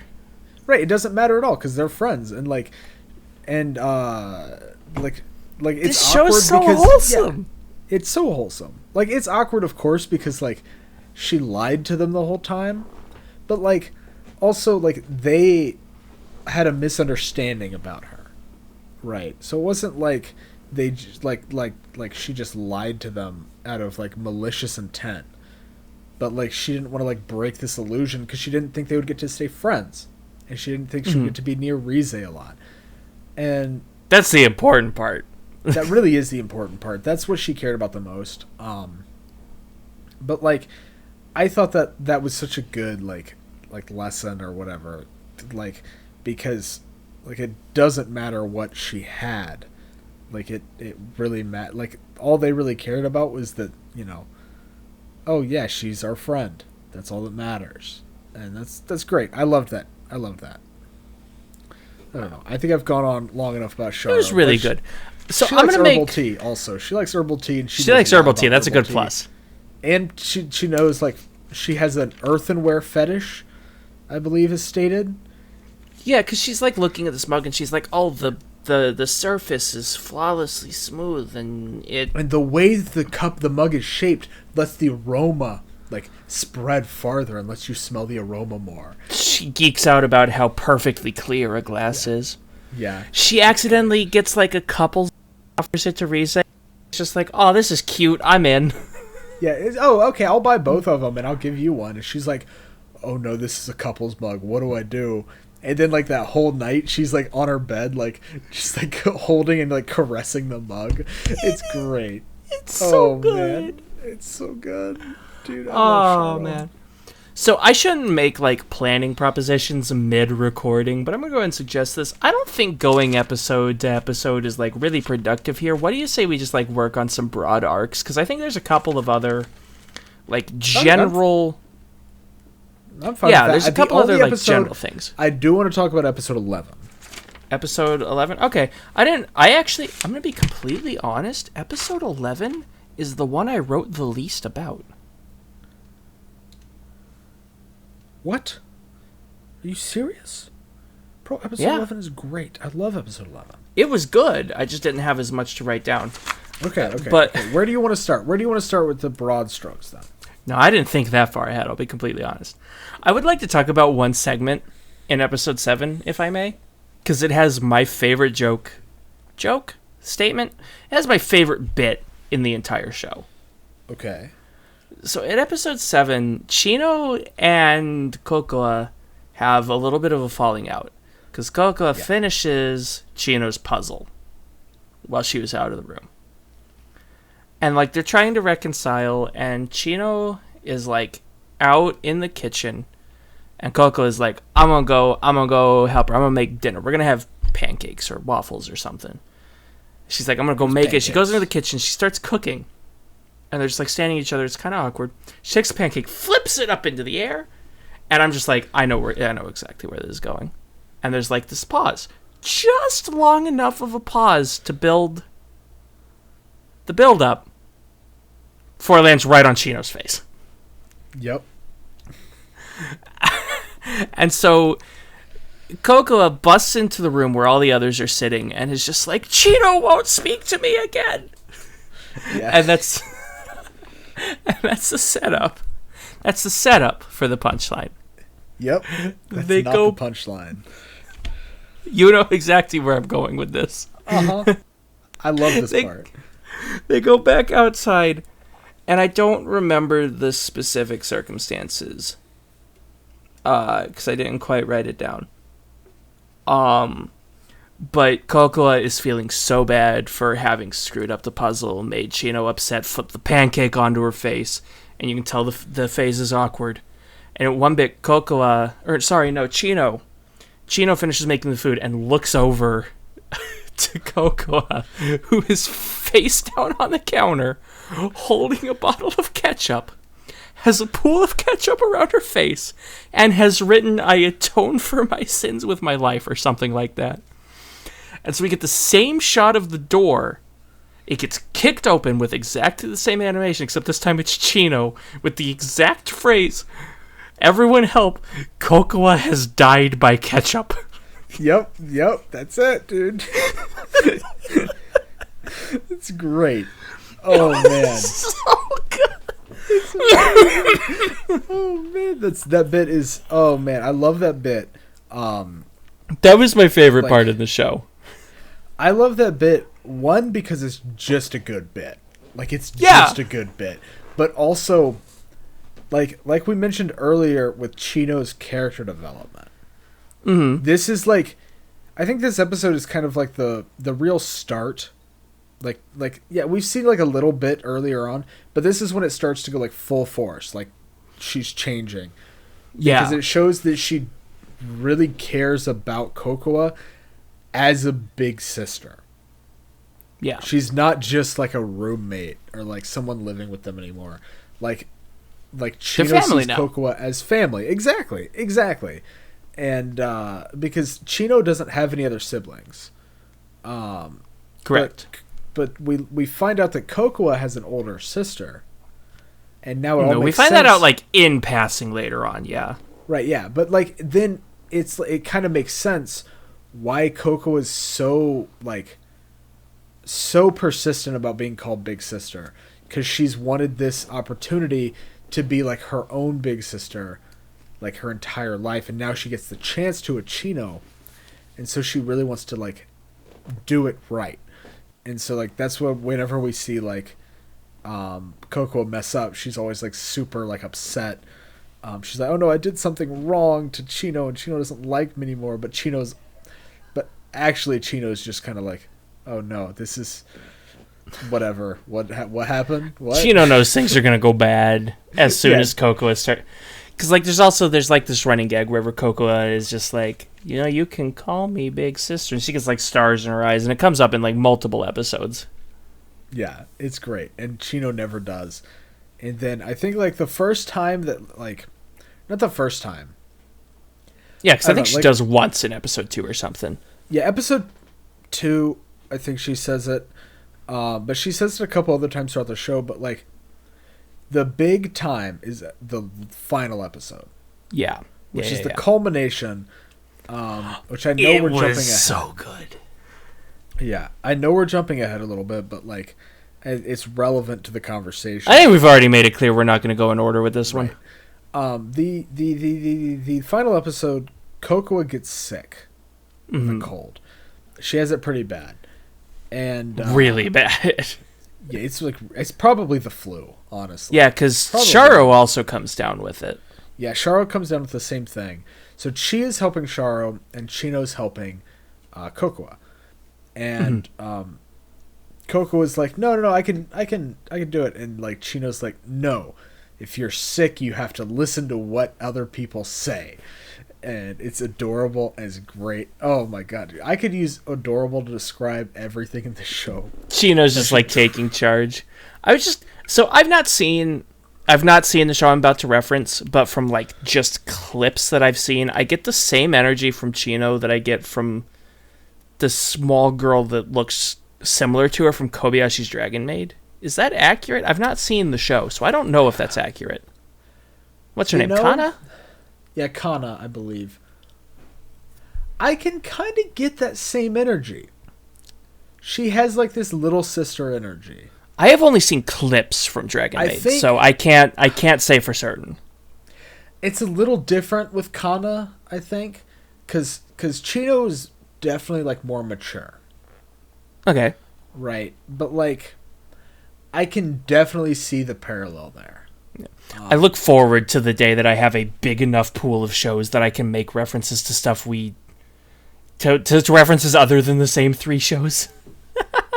Yeah. No, I mean, Dragon Maid is good. I think you would really like it. I've been very conflicted on it, which is why I never got around to watching it.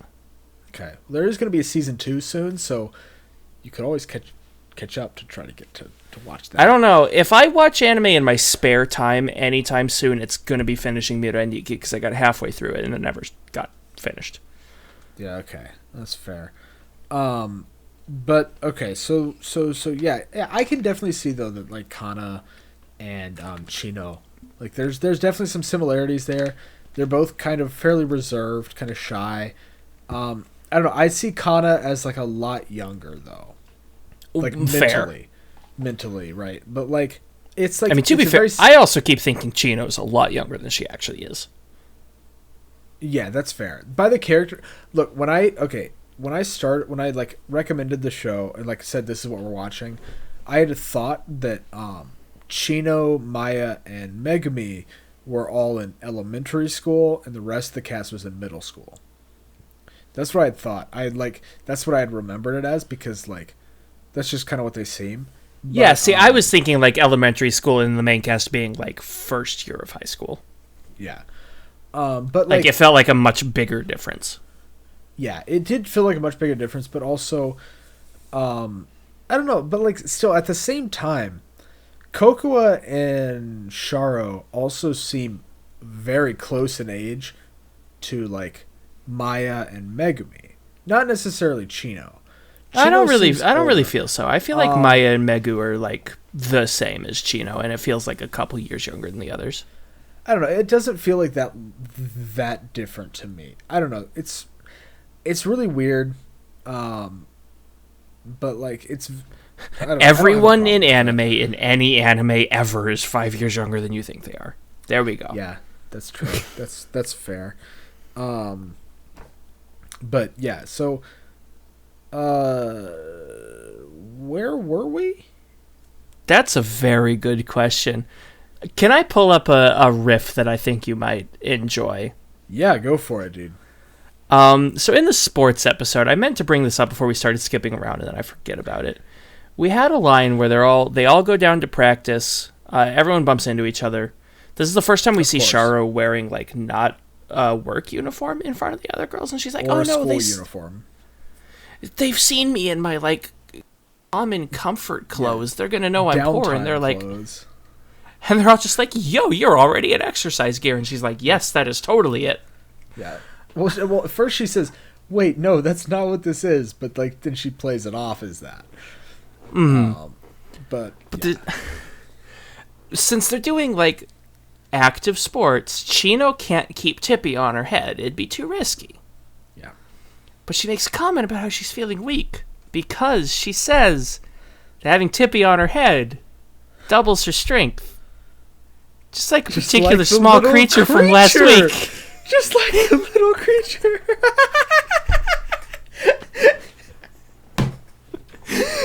Bro, I love little creature. Ergo, Tippy is the little creature. Bro, okay, but here's the thing. The only problem with that, little creature triples your strength. So maybe Tippy evolves into little creature. Oh, it's like a Pokemon. Yeah. Yeah, oh my god. Bro, that fucking little creature is the funniest thing.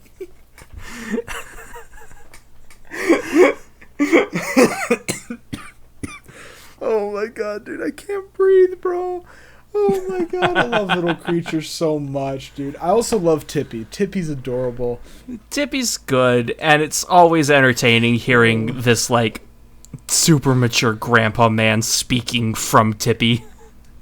Love that stuff so much. Did you watch any of the after credit skits where they like have just like a couple of lines before the next episode? I watched a couple of them, but when it seemed like it was more like the next episode preview, I skipped because I don't like watching next episode previews. They did have some good riffs in there on occasion. because that I didn't watch all of them. That was like with Chino's dad and Tippy or the grandpa there, right? They at the would bar, talk to each other. Yeah, at the bar. So it was like the late night. So it was the only time you got like the late night. I should go back and watch those. There's one of them in I've particular. I seen don't the remember full which show. episode it is, but there's one where they're talking about like what all the girls are going to get up to the next day, and then Chino just like pops up from under the bar and like interrupts them, and it's so cute.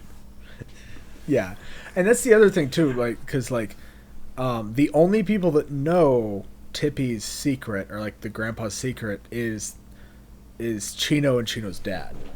Yeah. They know that spoken in front of others, but they don't know what's up. Yeah, they think it's ventriloquism. But like or spirits in the case of Aoyama. yeah, that's true. Aoyama's a good egg. We'll get there. Yeah, we'll get there soon. But yeah, and like that, I like the fact that especially because it shows character growth too. Because like at the end of the show, you know, Chino is kind of like, oh, Grandpa, it's okay. I needed you before, and like I needed this secret because I needed somebody to talk to, but now I have all these friends that I can talk to, and I have a big sister that I can talk to. So like I think it's okay if we come out with your secret. They don't, but like I mean he kind of tries to with Aoyama. She tries to with Aoyama, but Aoyama's dense. And I think that's a pretty good transition. Let's just get into Aoyama. Okay, so You've wanted like to for a while, so yeah, because this is why I said it's a bit of an impractical option. But I think even though everyone is best girl, the runner-up for best girl of this show would be Aoyama. I didn't really care for her when she first appeared, but then her later appearances, she just got better and better. Yeah. Basically, she's this author that lives in the town as well. She published a book which got turned into a movie, and she had some sort of like mentor-student relationship with the grandpa. Yeah, she would basically, from my understanding, she would let the grandpa, who was the bartender, or I think he was the barista. I don't think he was like the bartender. I think he. I mean, he owned the store. Yeah, he owned the whole thing, but I think he did more of the coffee shop side, while the dad, or like his son, did the bartending. That was my understanding of the two. But like he, yeah. So like she would like give him her manuscripts to read, and like he would give feedback and that kind of thing. Mm-hmm. Yeah, and she keeps like coming back, and she's like, I don't know if I can bear to speak to him again after all this time, and yeah, so that's why she keeps being like, and she keeps popping into like all three of the different shops, and she hangs out with the main cast a bunch. Mainly, I think she doesn't really go to Sharo's like the tea shop as much. No, she mostly hangs out at the snack shop. Yeah, it's mostly Chia's, the Japanese sweets place. Yeah, because she helps name the menu items, because Chia can't just call things what they are. She has to give them like these super long poetic names. Yeah, it's like oh god, like what was my favorite one? It was something like over obsidian. I can't remember what the full name was. I think I know what you're talking about, but I couldn't remember it. So we had this conversation before recording where I complained about really long anime titles from stuff that was adapted from light novels, where it just kept going. That's the same energy. It is. It's exactly the same energy. And like there's a part too. There's like a part where I think it's I believe it's Rize is like, why can't you just call it normal things? And then and she calls it like, she's like, okay, here's our new like Sakura mochi. And then she's just like, no, I can't do it. It's impossible. This is right. This is wrong. But she has like a beginner's guide for people who haven't been to the restaurant before that like translates all of them. Yeah. But also I love that Cocoa just knew what they all were. Yeah. She didn't need to ever use that. And cuz like she orders like the special fish surprise or whatever. Yeah. It's got like this cookie fish on it. Coco, Chino and Rize all like go to it. After like Coco tells them about Chia and everything, and they're all looking at the menu like, what does any of this mean? And Chia just orders, and it's not a fish cookie, It's like it's a pastry. It's like a stuffed pastry. Oh man, I can't remember the name of it, but like it's just typically in the shape of a fish. Like it can have like red bean filling or like I've heard of sweet these filling. because of a different anime. They're very good. I mean, I don't like the bean one as much. I like the sweet cream one. I That's can't my say I've ever favorite tried one. The only Japanese snack I've had is freeze-dried squid. Oh really? How is that? Oh, it's really good, dude. I've never had that. I feel like I would really like it though, because I love one of my favorite pieces of sushi is octopus sushi. I have a friend that goes to Japan every couple of years, and he brought back a snack pack once, and I put a dent into that dried squid, dude. Nice. I've always wanted to try it because it's one of so those good. things that just seems like really good. Yeah. I'm one of those people that likes calamari, so like I figured I'd be into it. Calamari's good. I like calamari too. I'm definitely gonna be into it then. I have to try it at some point. It's been years since I've had it though, so my memory may not be like on par. Well, for sure, but still. Yeah, I mean, it was. I don't know. I love the relationship Coco and Chia have. Like, where they're both these airheaded girls. And like, very great. Like my favorite bit with those two is when they go to study together, but then they also call Shara over just to hit them over the head when they start getting off track.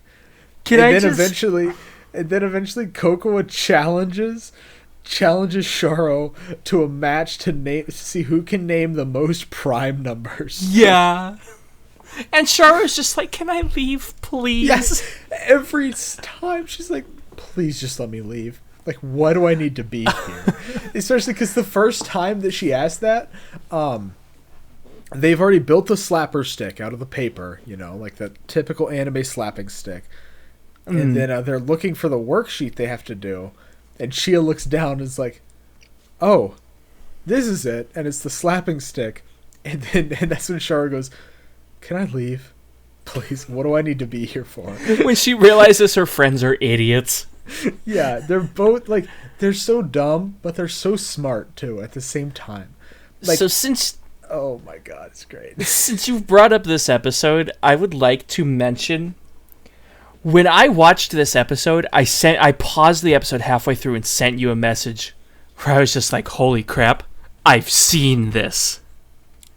Because a YouTuber that I have watched since I was in middle school. It's probably a lot of people watch. Had a phase where he did some try not to laugh videos, and one of them was a YouTube poop of a scene from this episode where they're trying to practice their English and they're getting all of the words wrong except for coffee and green tea. And so I get to the bit where Coco says coffee and Chia says green tea, and I had to pause the show and I'm like, I've seen this before. Coffee. I saw this 4 years ago. Coffee. Green tea. Coffee. Why is that the only words you can pronounce correctly? It's so good. It's great. I love it so much. That is one of my favorite scenes, I think, in the entire show. It's so good, and it just like it fills me with warmth. I mean, the whole show does, right? Like, I'll get to it in my final thoughts. This show is a comfy show. Yeah, but like, oh man, that scene, only good vibes. Only good vibes. So there's one more bit that I would like to bring up, and then I know you have the bit. You want to talk about the Halloween episode, Christmas episode. Christmas. Merry Christmas. Would you like to end on the Christmas episode? Because I think the bit that I'm going to bring up is pretty short, and then we can talk about the Christmas episode and go into final thoughts. Yeah, I'm down with that. I mean, the Christmas episode is going to be pretty short, what I talk about. So. Well, yeah, but I mean, we've been going for a while, and because I recorded for like 30 minutes before we actually started the episode, I don't know what time we're at. Yeah. All right. Continue your what part do you want to talk about here? Sure. It's the episode that brought me around on Aoyama being great. Okay. And that was when they get split up into two groups.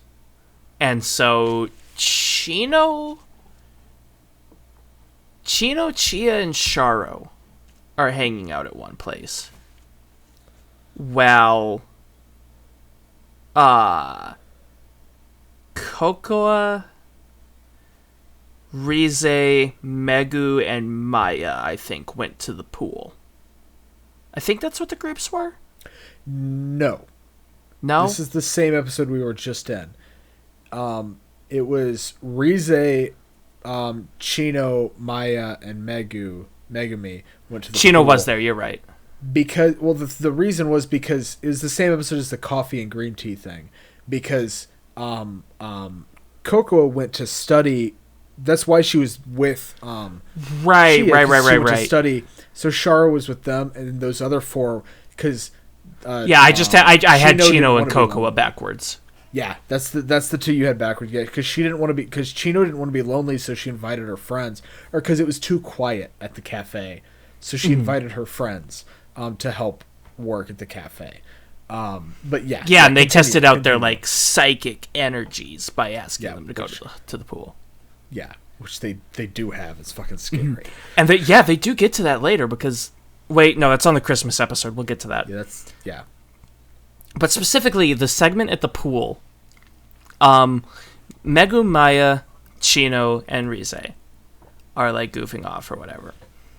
And the two little girls, I don't think they're twins. I'm going to be calling Megu and Maya the twins. I get twin energy from them. So like even if it's wrong, they have twin energy, but they're not twins. But they have. I'm going to call them the twins. Yeah, that's fine. They have that.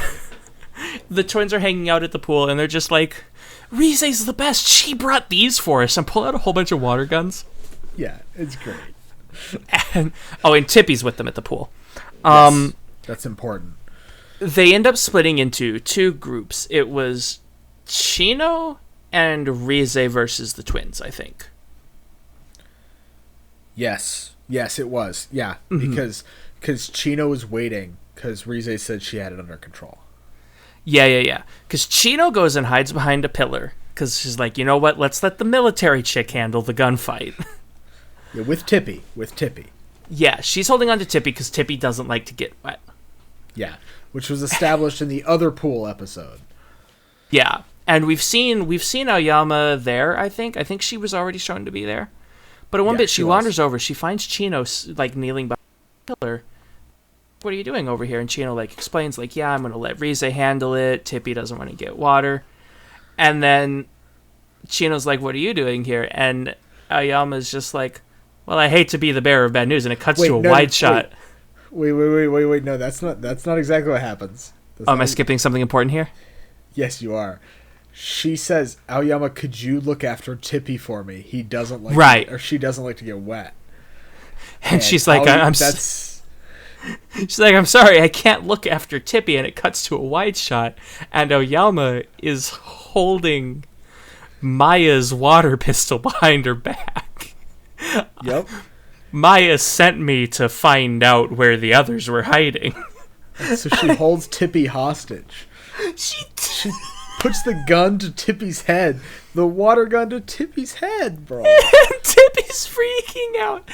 I think that initial shot where it goes like wide and you see she's hiding the gun behind her is just like the best screen cap I could have gotten. It's amazing. It's so good. Because like you have no reason to believe Aoyama would be a part of this at all. Yeah, because she's just kind of there. Yeah, she's just chilling. But no, she's a double agent. And oh man, it's great. Yeah, that was my favorite Aoyama moment for sure. The way that Aoyama played that so cool. I'm just like, okay, you get a lot of best girl points for that. Yeah, I mean, she's still not like anywhere close to the top for me. She's not anywhere close to Rize. Right, which is nowhere near the top. Yeah, I'm glad we agree. It's pretty close to Rize. The rankings, I'm gonna go like full out here. But the rankings, in my opinion, are like Rize, Chino right below her, and then like a slight gap before hitting Sharo, and then a bigger gap before Chino Cocoa. Did you mean to say Aoyama right below? Yeah, Aoyama right below Rize. I'm sorry. Did I screw up? Because you said Chino. I got a little confused because I didn't think you liked Chino that much. No. So it's like Rize and then slight bit below Aoyama and then a gap where you hit Sharo and then a gap Chino Kokoa. No, mine is definitely Sharo, Chino, Rize, Kokoa, Chia. Oh, I forgot to put Chia in the list. Chia is above Kokoa and Chino. She's with Sharo. She's with Sharo, yeah. Okay, gotcha. Yeah, there's so no real yeah, so like there's my S tier, A tier, B tier. Aoyama is below the main 5 for me. She's not. That like puts her last though. Yeah, but there is no last in this show. Like, even like, okay, like even if you're last, you're still first in this show for best girl. Like, even like it's like there's not a single character I don't like in this show. Yeah, no, there are no bad characters at all. Literally no bad characters. And it's great. I love it so much. Yeah, it's just great. It's great. This is good. All right, you want to go to the Christmas episode? Yeah, probably. I mean, there's other like good bits, but we don't have time to go through all of them. There was a separate pool episode where Sharo and Rize are just adorable for like 20 minutes.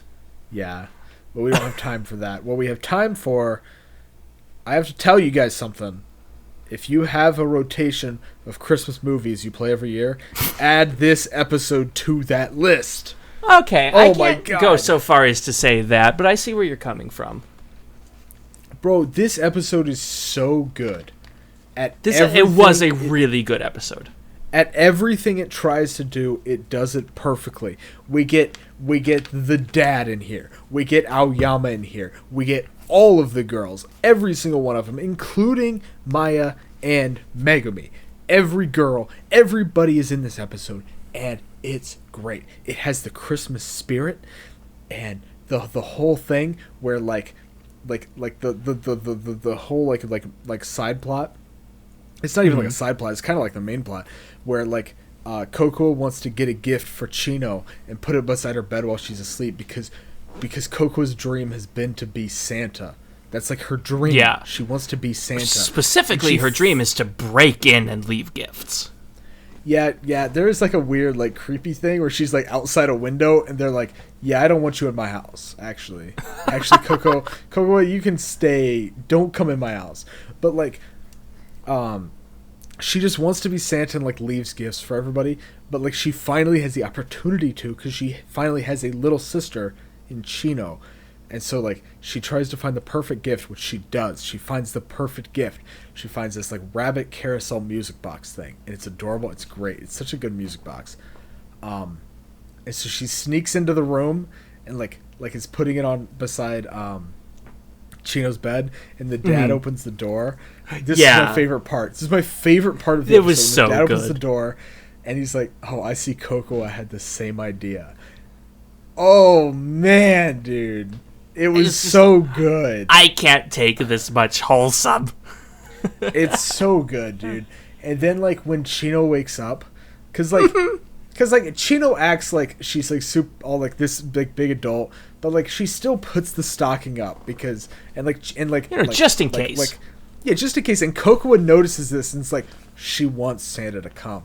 And so then when she wakes up in the Christmas morning and sees there's 2 gifts in her stocking, she's like, Santa came. This is great. And she opens it up, and then it's the gift from Cocoa and the gift from her dad. I mean, it's she thinks it's from Santa. There's no like from addresses on it or whatever. But then she's like, "Oh, I got this great music box. I got this puzzle that I've wanted, and I got Cocoa because Cocoa's just asleep on the side of her bed. Fell asleep while hiding the gift. It's amazing. I love it so much, dude. It's the like." Oh man, this is going on my rotation of like Christmas movies. I don't have like a big rotation. Like, my rotation right now is, like, Elf and The Nightmare Before Christmas. Like, I don't really like Christmas movies that much. I don't know how to process that, because you mentioned one of my absolute favorites and also a movie I despise. Wait, which is which? I'm scared. Dude, I hate Elf so much. Okay, I can accept that as long as it wasn't Nightmare Before Christmas. That's one. Of No, my Nightmare favorite Before movies of all Christmas, time. you watch it Halloween and Christmas. There is no choose. You watch it. You also watch it at Easter and Valentine's Day and St. Patrick's Day because there's a clover in there at some point. If it's a holiday, you can watch it. Exactly, you can watch it anytime you want. No, but, I have watched Elf once, and it was not my choice to watch it, and it was so obnoxious. I'm sorry, I despise that movie. I love Will Ferrell. So that one and the live-action Grinch, I can't stand either of them. I like that movie too, but it's not in my rotation. I only have 2 in my rotation now. I have 3. I have 3 things in my rotation. This episode is one of them. This episode is so good. It really captures that Christmas spirit. And everybody gets a chance for their personality to shine. And oh man, it's so good. I could go on forever really about good. this episode. It's hard for me to pick specific things, but definitely the scene with Cocoa giving her present is absolutely my favorite scene in the whole episode. It's so good. So It's good. wholesome. It's wholesome. Yeah. It's great. I love it so much.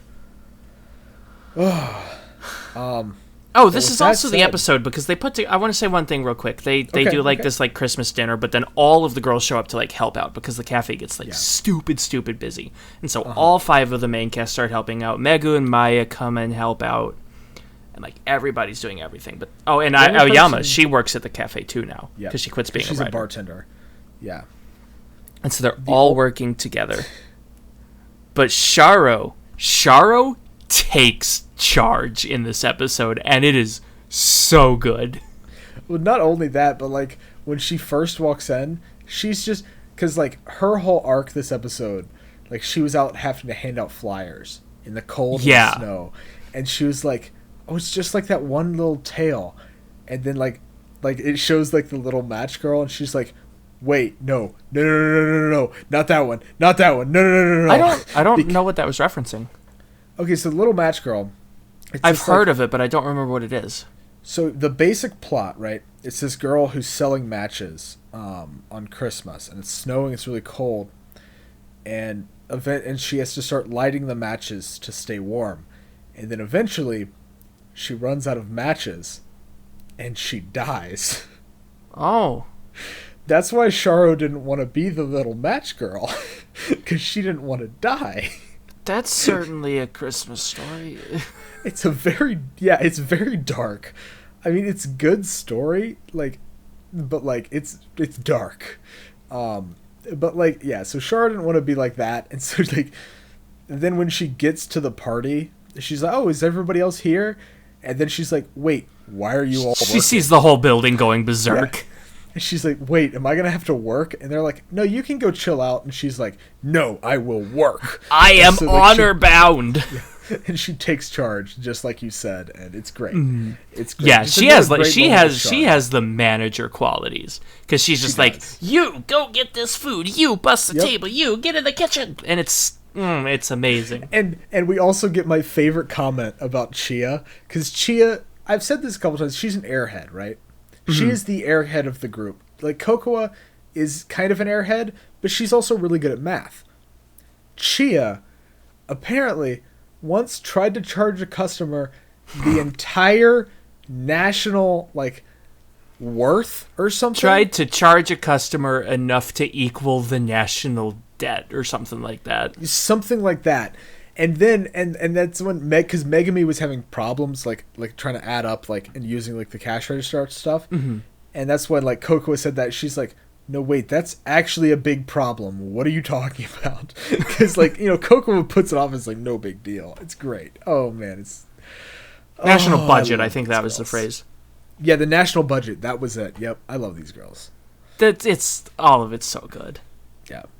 All right. Well, is it time for us to go into our final thoughts, or do you have? No, we need to a talk last about the thing? last thing that happens in the show. It's one single segment. It's the bit we already mentioned where Sharo and Gokwa are down sick. Gokwa's gotten better, and Chino goes to like wake her up. It's the first day after everyone is feeling okay or whatever, and Gokwa is sleeping in, and Chino can't wake her up, and she's like, she realizes there's just why can't I get her to get up? And so she just like leans in really close. You're sleeping in too much, big sister, and she just bolts awake. Slam, like headbutts Chino. Or Chino. Yeah, it's, oh man, it's great. And Chino's like, why did me whispering wake you up when nothing else did? And then Coco's like, I don't know. It was good. It came full circle. It was the perfect way to end the show, I think. Mm-hmm. Or to end season 1. Season, yeah. Yeah, because there is more seasons. Yeah. Thankfully. I'm so happy. So happy. But yeah, it was a perfect ending. And with that, really I think it is time. It is definitely time. Final thoughts. So I think I would like you to go first here. You'd like me to go first? Because it was my choice. I would like you to. I'd like to hear your thoughts. So I'm a little conflicted about where to put this. I'll be completely honest. Because I did really enjoy the show. Mm-hmm. I don't think it's something that I'm going to like rewatch regularly. I might not even rewatch it. But I enjoyed the time I spent watching with it. It was wholesome. It was a feel-good show, which is a change from a lot of what we've seen. It felt good watching these 5 girls be wholesome.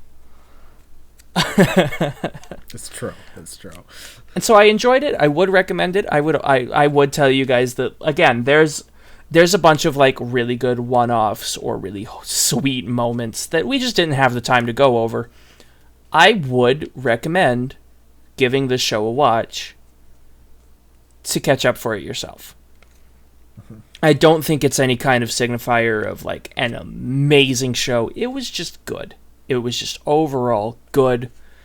And I think that means it gets the rating that I use as kind of an average. My average good show comes out to a 7. That's what I've put this at. Okay. So, for context, I put 7, 8, and 9 as good shows and 10 as like absolute favorite.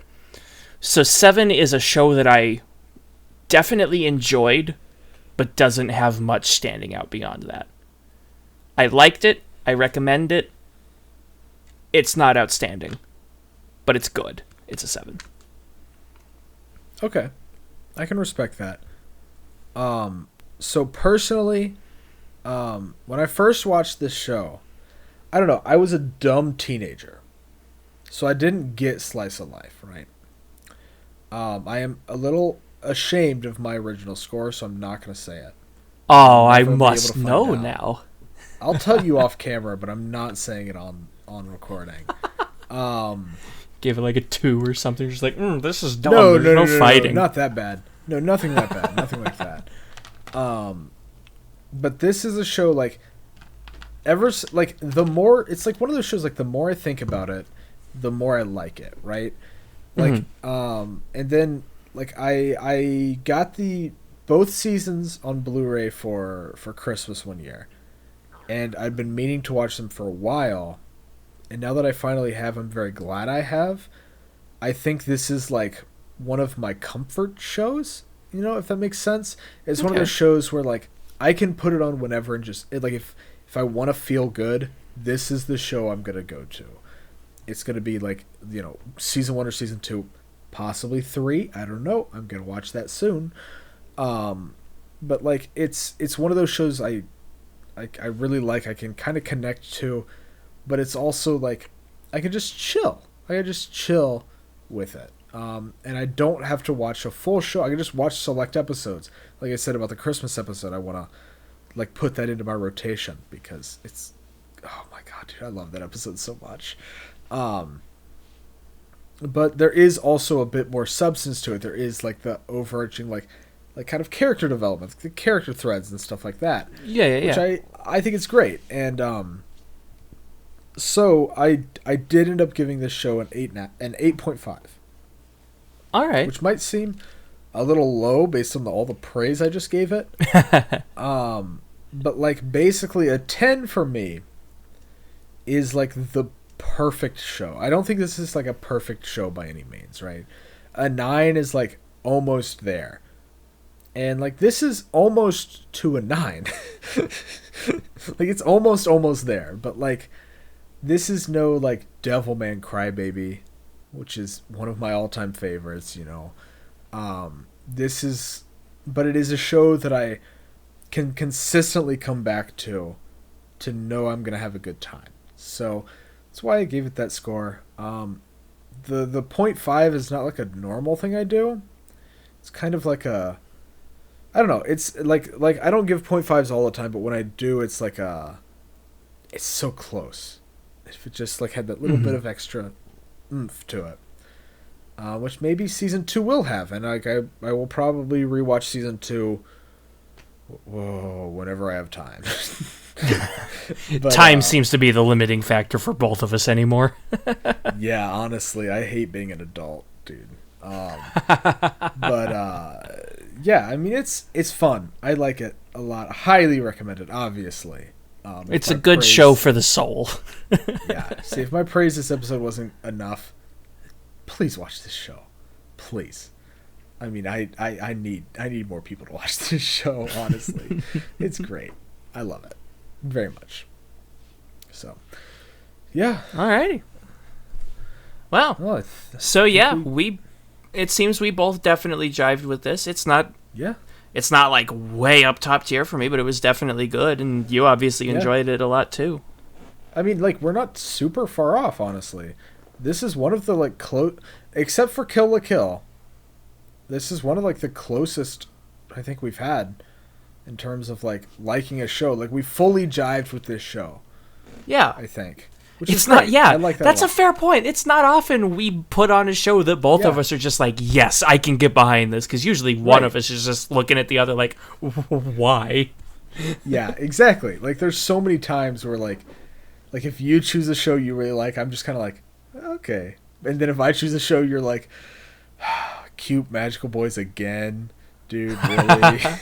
But Yeah, and even with the ones that we've both not seen, like, for example, Classroom of the Elite, you're like, wow, this was such a tired show. I've seen all of this before, and I'm just like, I did not see the plot twist coming. I enjoyed it. yeah, or something like Asobi Asabase, where it's like,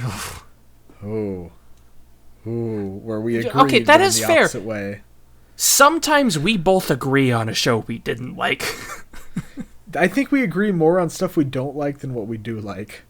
I don't know what that says about us, but there we go. Welcome to a shot of Weeb. We hate anime. Hey. All right, but I think it's time to close out this episode. It's been fun. It's been a good one.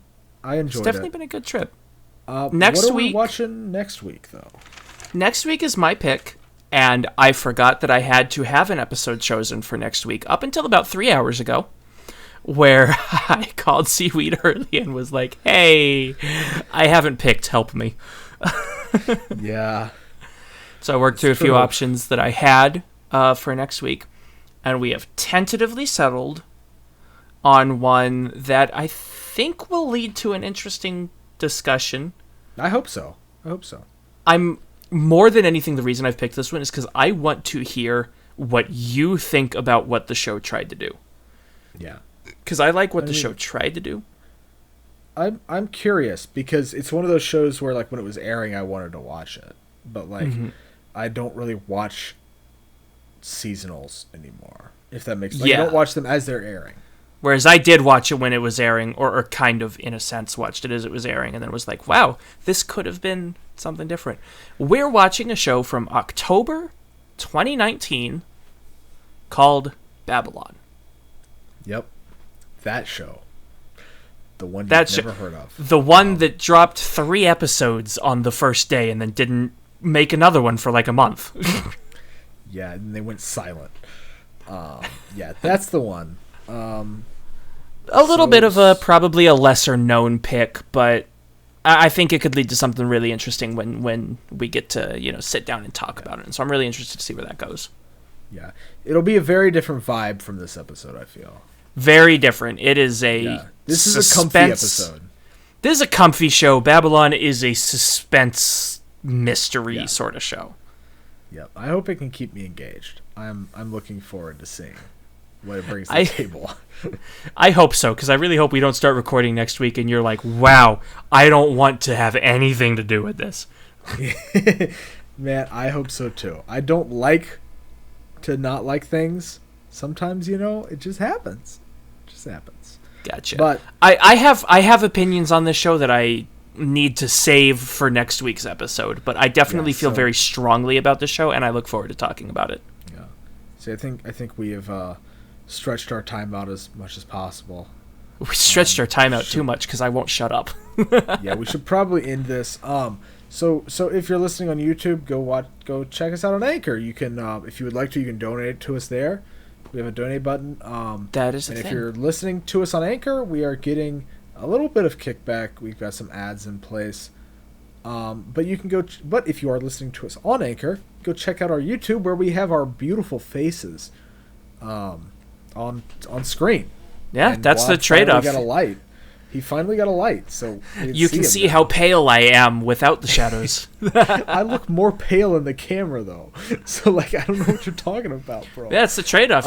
You can listen to us whichever way is more convenient, either on the go with Anchor, or you can see all of our visual jokes and reactions over on YouTube. Oh yeah, it's great. You can see me breaking my chair. Yeah, that's true. That'll be on Twitter actually, so you should go follow us on Twitter. I will probably be the one to tweet that, but I'm sure Wob will retweet it. Yeah, because you're editing this week, so you'll have the footage.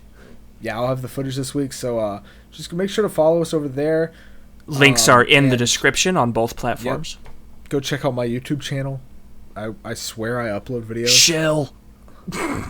Look, dude, it's the time. It's the end of the episode, bro. I'm still drunk. I can shill whatever I want. Bro, thank you to our sponsor today. We don't have sponsors, actually. Please sponsor us, guys. Well, Mike's, we're quote unquote sponsored by Anchor. That's who we have the ad rolls for. Yeah, but that's only on Anchor, not on YouTube. Anchor, sponsor us on YouTube, please. Mike's, sponsor us, dude. I love your stuff. So does Wob. We both drink your drinks. It's great. I love your drinks. We'll see y'all here on the platform of your choice for our next episode 16, whatever next week's episode is. Whatever, dude. Babylon. We'll see you there. See ya.